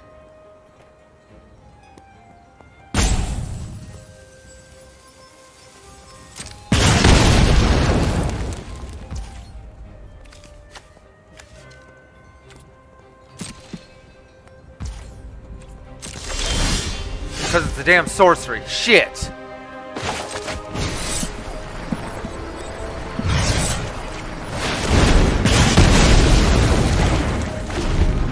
That's what's been fucking me up. Okay. Because I chose sorcery too.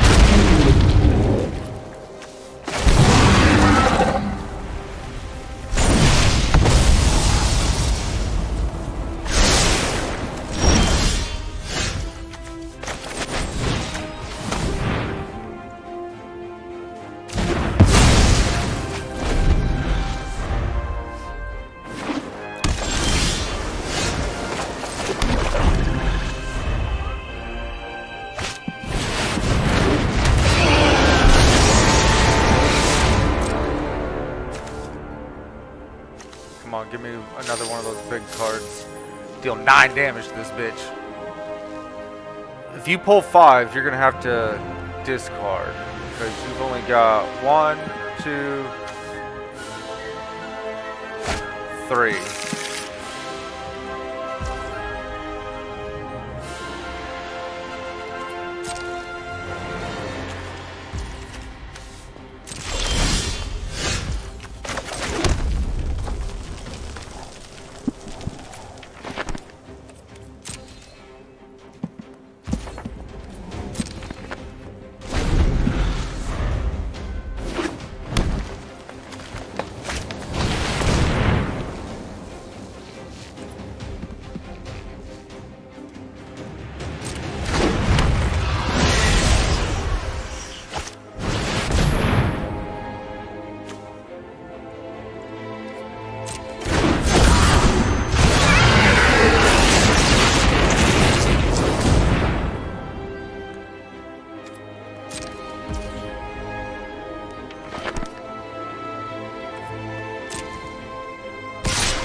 I was doing so fucking good. Shit. 4, 5. I kill off the blue one. But every time I do that, let's see, 4, 8, 12, 16. I would need 16 land, and I don't have that.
Hmm.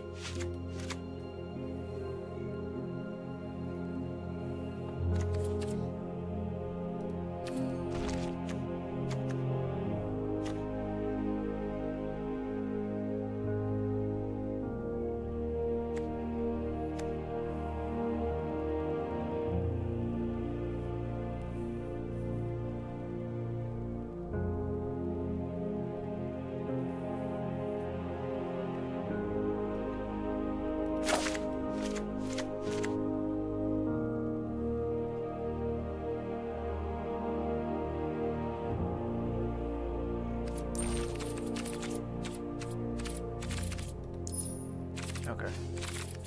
Let's do this.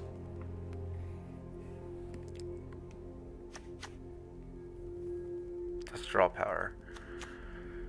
That allows me to possibly copy it. Okay.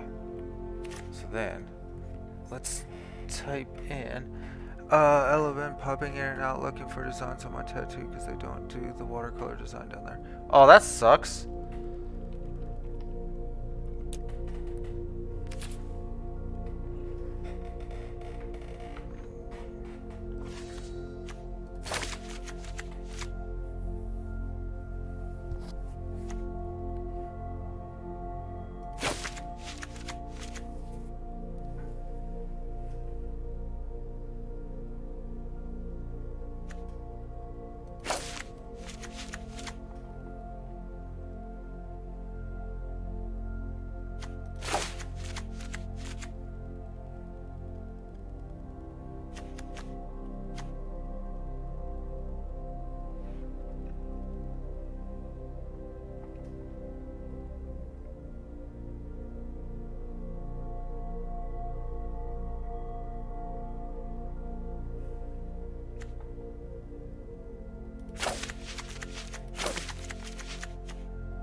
Okay.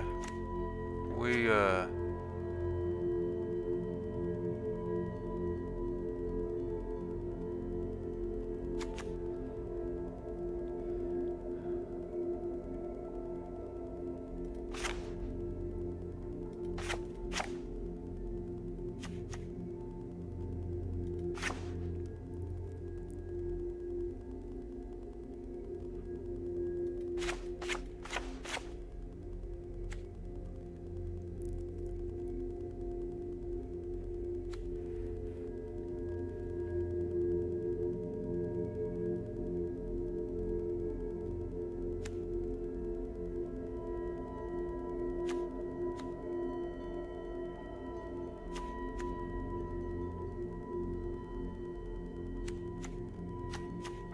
that's draw power. I'm gonna need that.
What?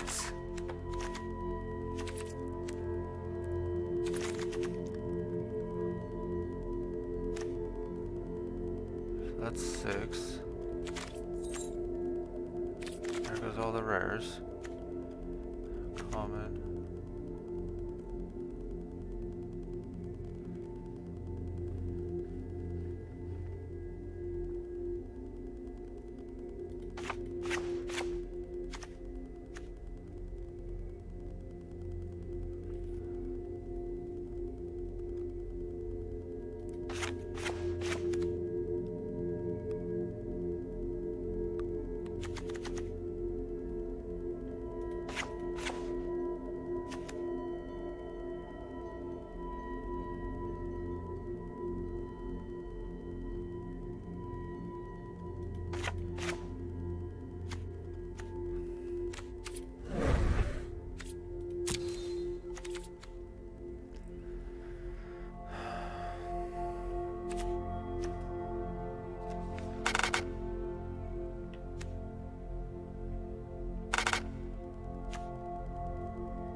So let's remove the black and only do the blue.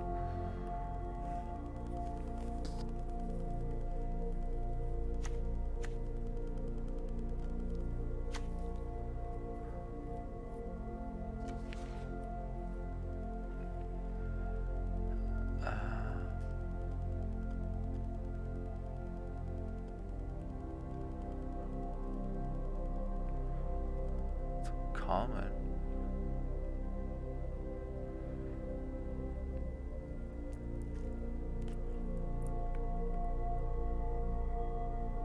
That's uncommon.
I don't have Charizard.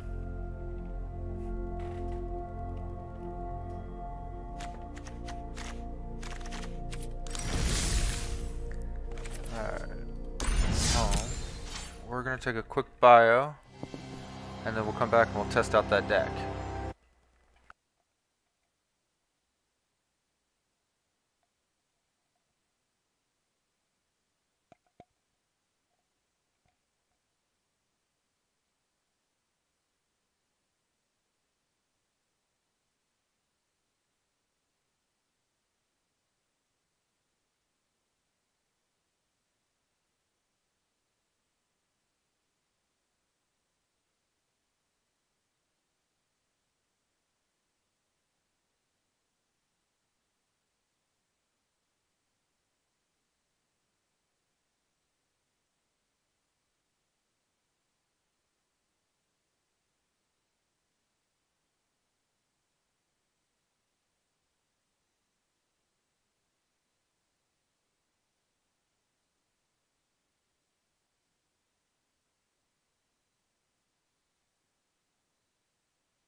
Alright guys, let's test this mill deck out.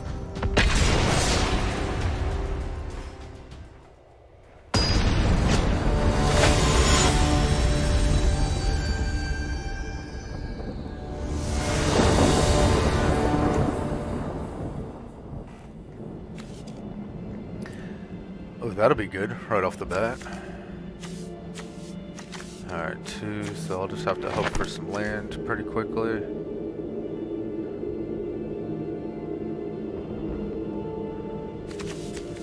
Alright. That'll be one of the first things I play, just because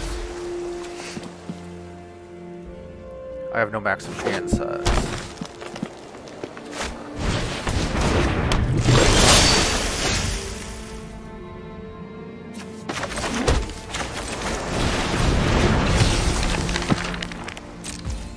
Oh. Oh, how am I supposed to know?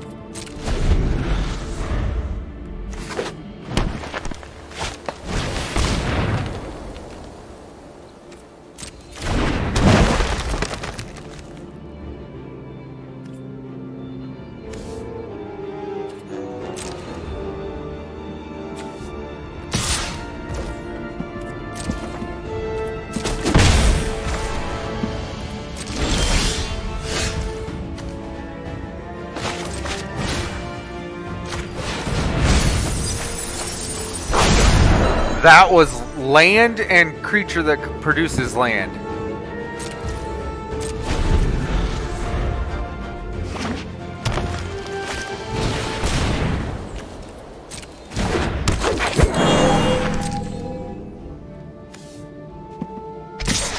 I'm gonna put him out there because I can then at least stop some of the damage. Oh, that's even better. So boom, enters the battlefield, he's one of mills 2. Scry 2.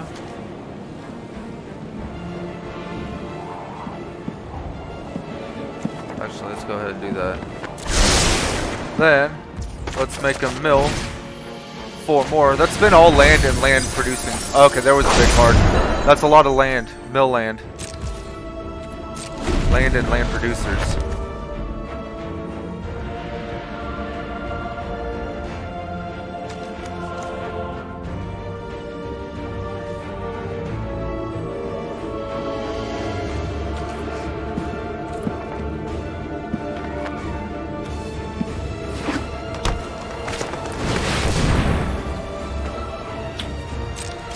Well played. Alright.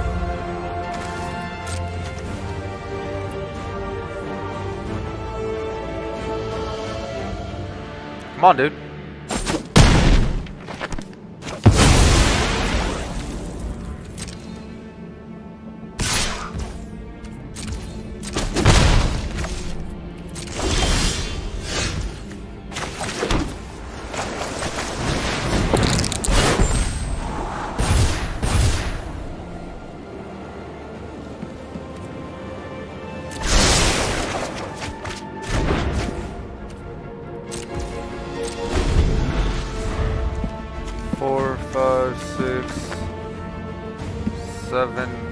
Possibly 8 damage. How many cards you got left in your deck? 38. Oh!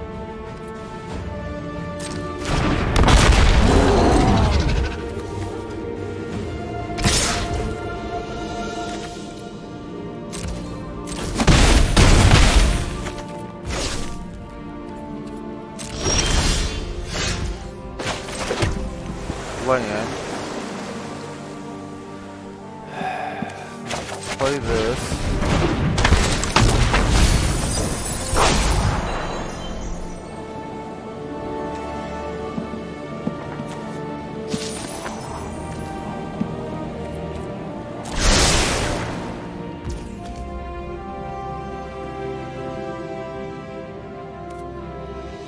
Next. And turn.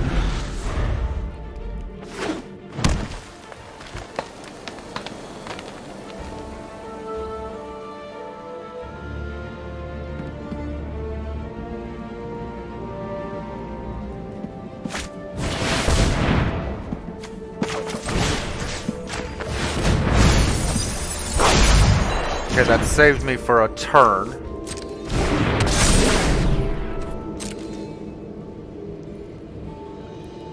I gotta make you mill 33 more cards. Shit.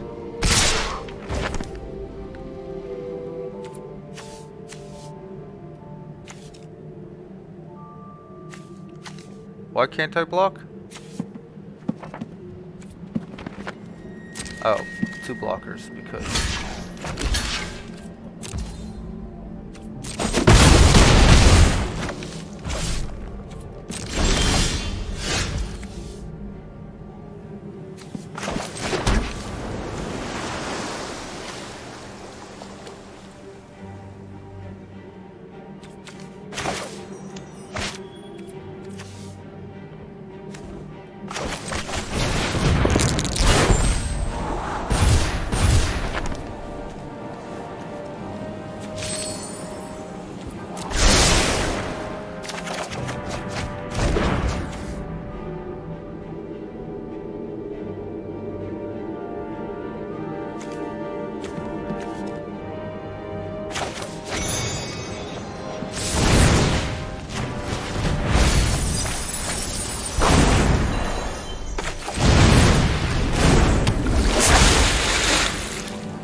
Oh God.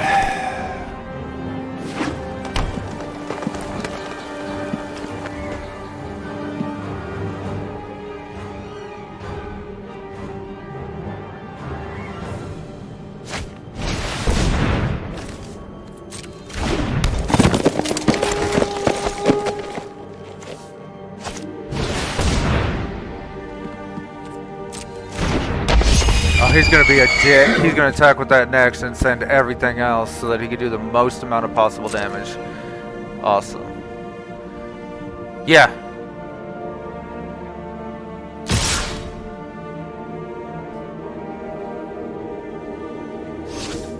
Oh, what's the matter? You don't want your little guy to die because you want to do the most amount of damage you possibly can. I could be a dick and do what all y'all do and just concede. That way you can't even attack with your big guy. Really piss you off.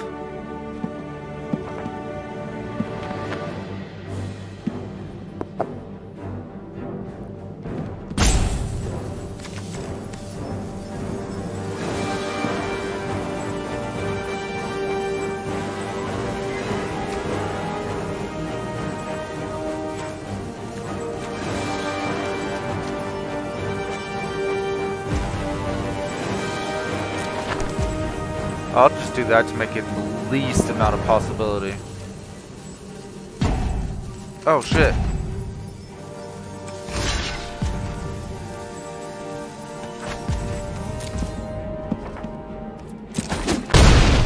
It's waiting on me. My bad.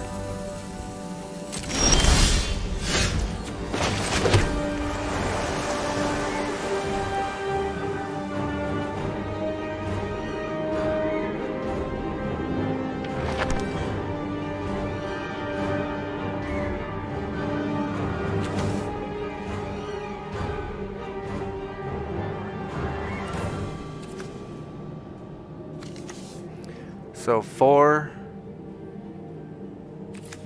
5, 6, 7, 8. So it'd be 4 and 7.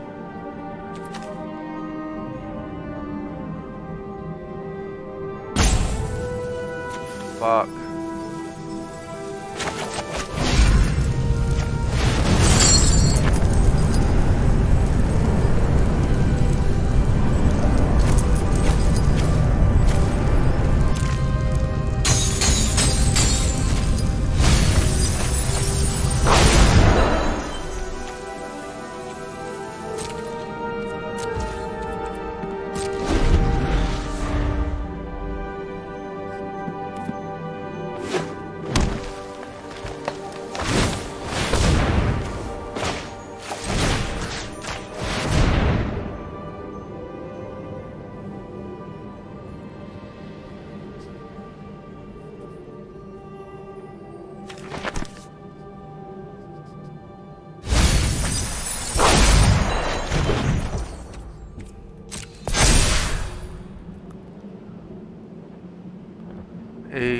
10, 11 damage to me.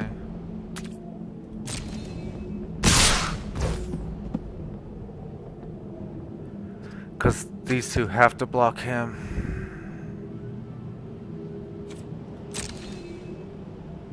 Huh.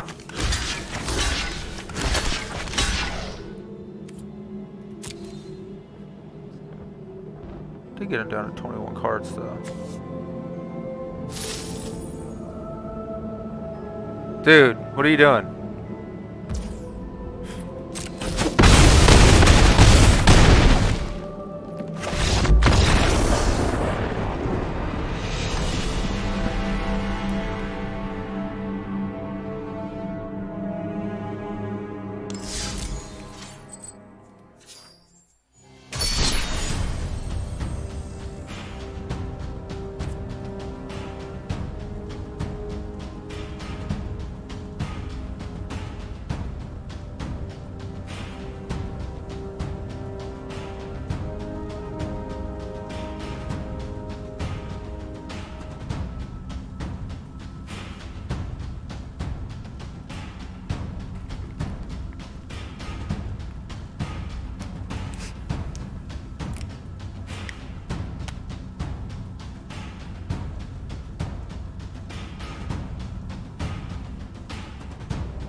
about to hurt.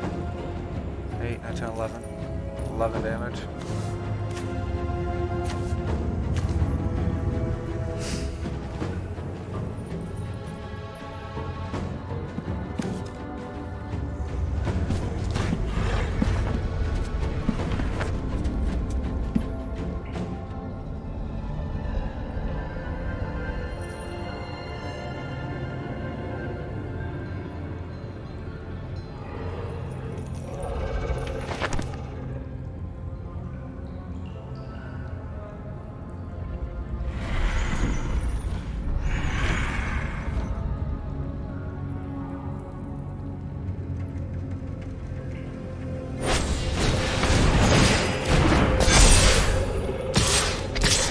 Damage.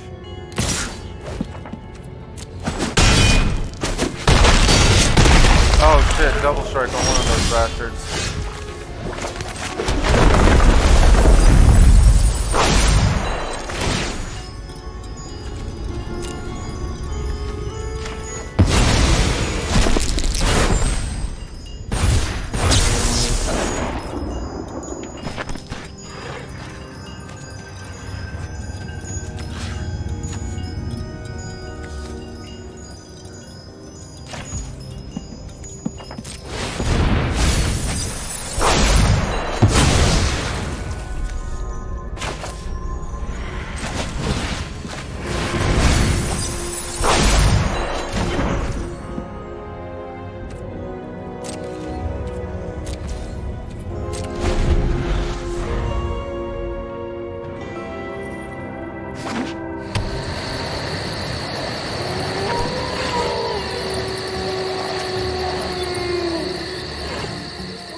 God, there's only...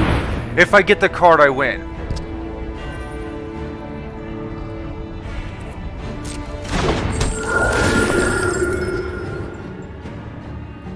If I get the card. If I don't, then I lost.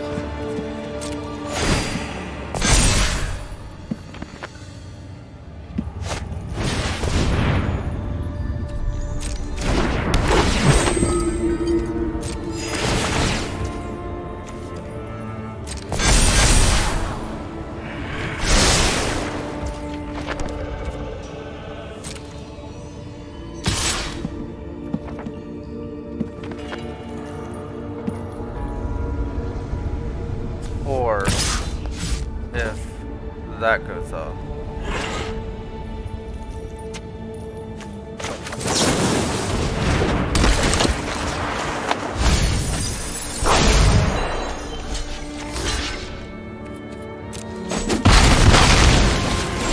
Ah, I forgot he double attacks. And I did not get it.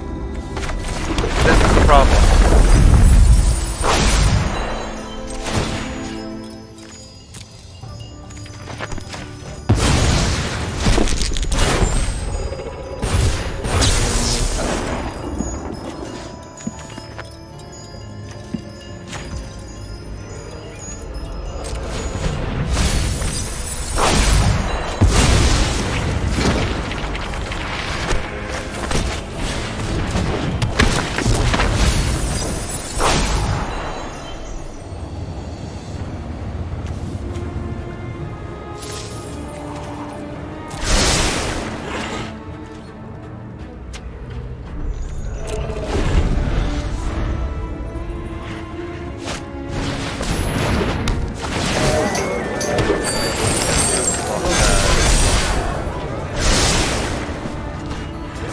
Stay alive.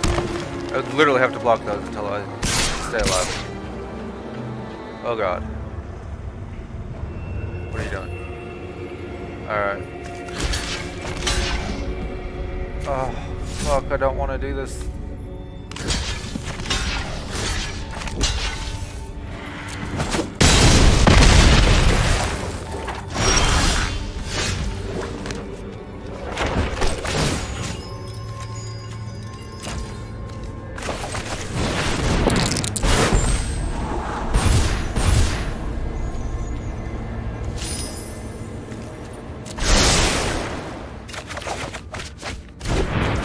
And I still didn't get the fucking spell I wanted.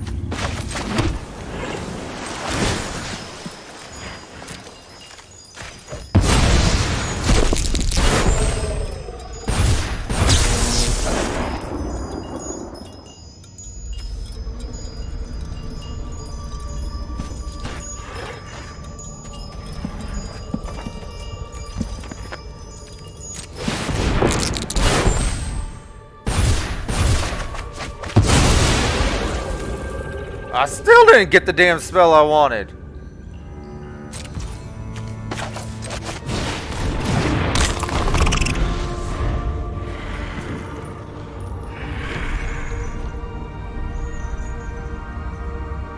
Five cards left.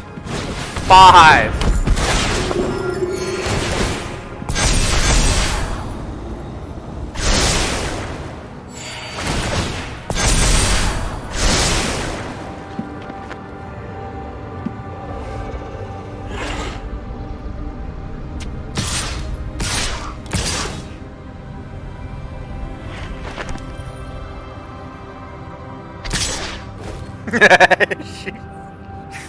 I choose no blockers. Oh shit. Yeah, I choose no blockers. Fuck it all. I had double strike. It's gonna do more damage to me anyways.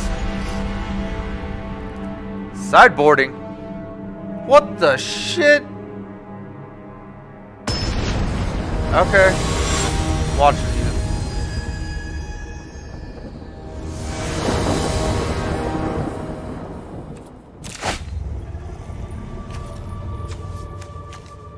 Sure.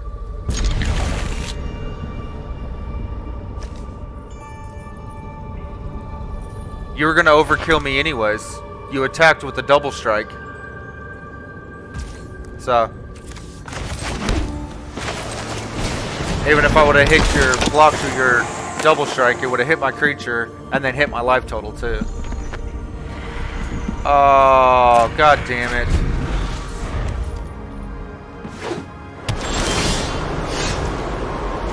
Nice job. Sidetracking me.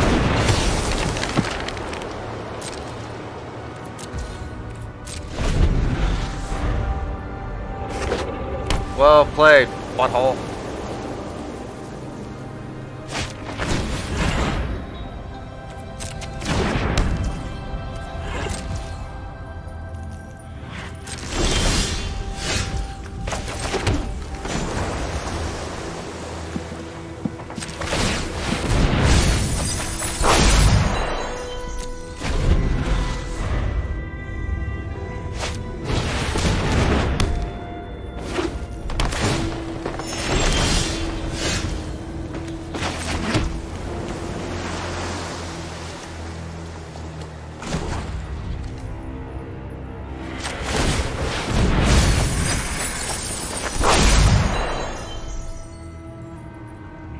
No, if you didn't watch when I was playing in certain in one of the other matches, double strike, it'll hit your creature and then hit you because it gets to attack twice. It was doing it to me earlier in matches against randos.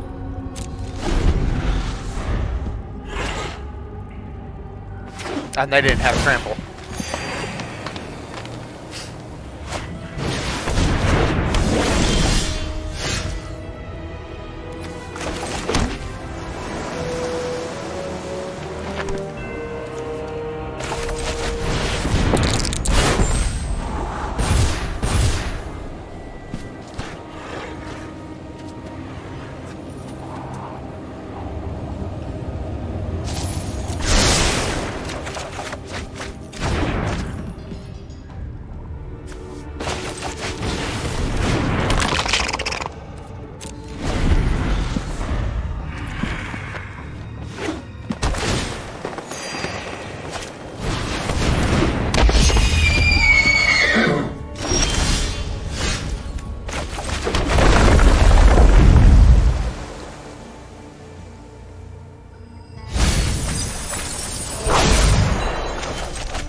So why didn't that untap if she's gaining life? Am I missing something?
What the shit?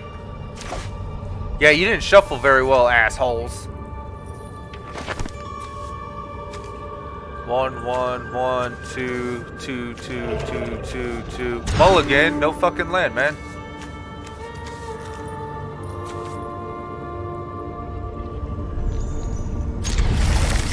Sorry, buddy.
Damn you, Kyra!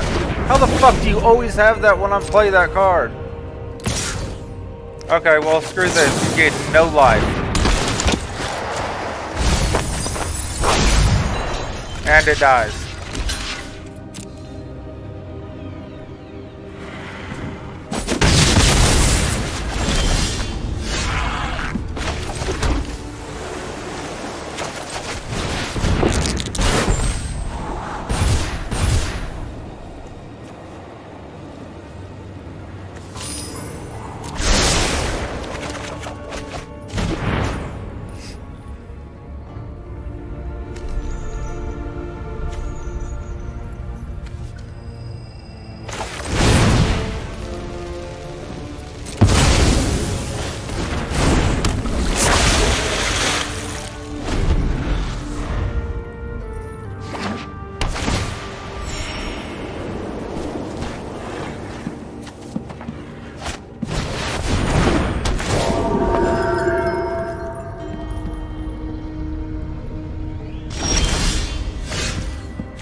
I don't have anything to play all this land on.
I'm gonna stab you.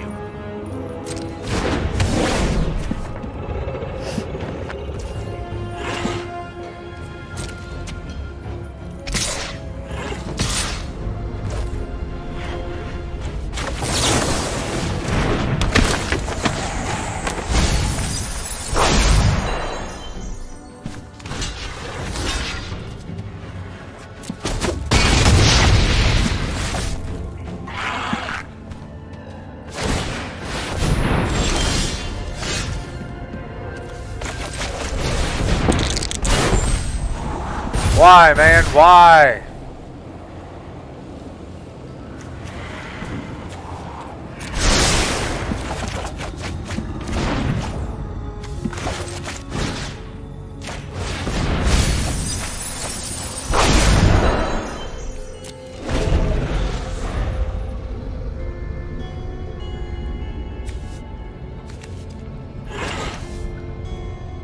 Damn it, man.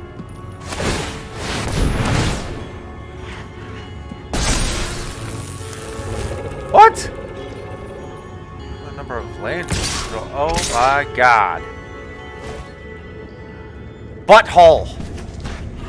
Butthole, butthole, butthole.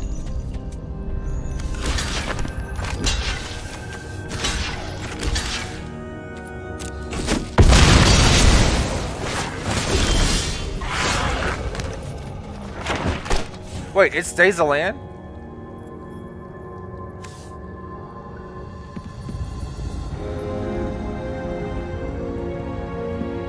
Cool. Cool, and it's still a land?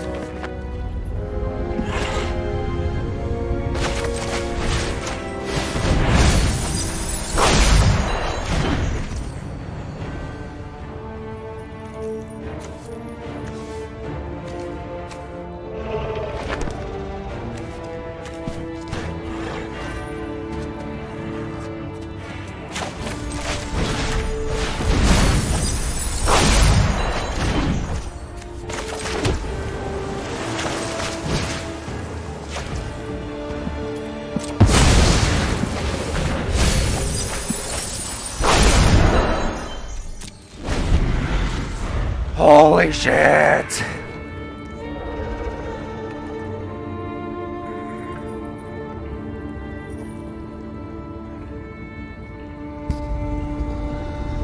Oh, where did you get the fucking dragon from? I just noticed that.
How is it that one fucking card I can't seem to mill?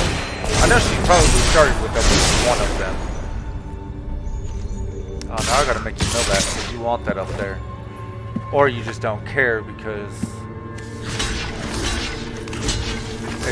it's gonna go away anyway. Well, thank you for putting more shit in my graveyard so that I can exile it to make you mill more. I appreciate it. And you win. Good game.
Down for one more 3 set?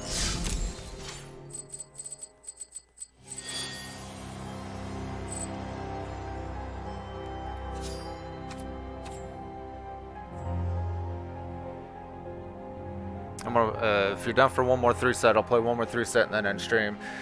If not, I'm gonna end stream now.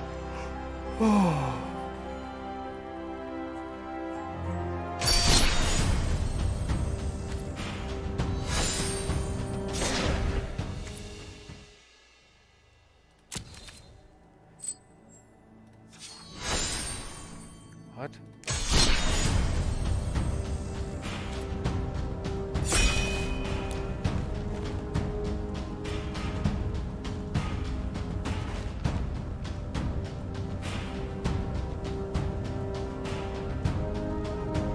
This deck is undefeated today. It's won like 8 or 9 matches.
51, 52, 57, 60, okay.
I was so confused, but okay.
Why can't I? Non-human shit. Oh, this is so much fun.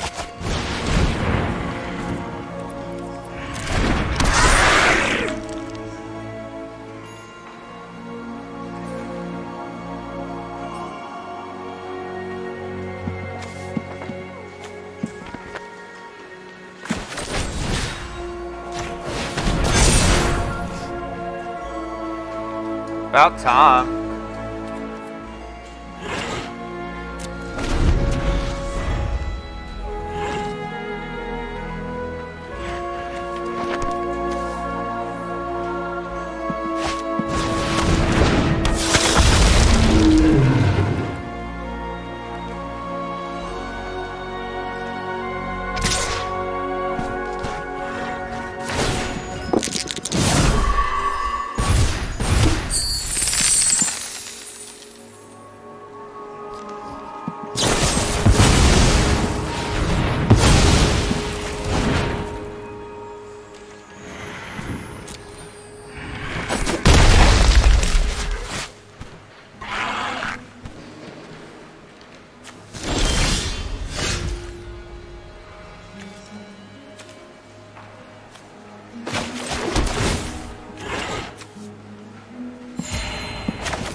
What the shit was that? Oh, fuck my life.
I can't wait either. It's beautiful.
Fuck, I thought I was dead there. Good shit, Kyra. Okay, that deck is really powerful. That's 10 or 11 matches that I've won with it today. So, what the shit. Alright, that's it for me, guys. Hopefully you guys enjoyed. Thank you all for coming and hanging out, watching, playing, entertaining me. Thank you, Kyra, for playing with me. I appreciate it.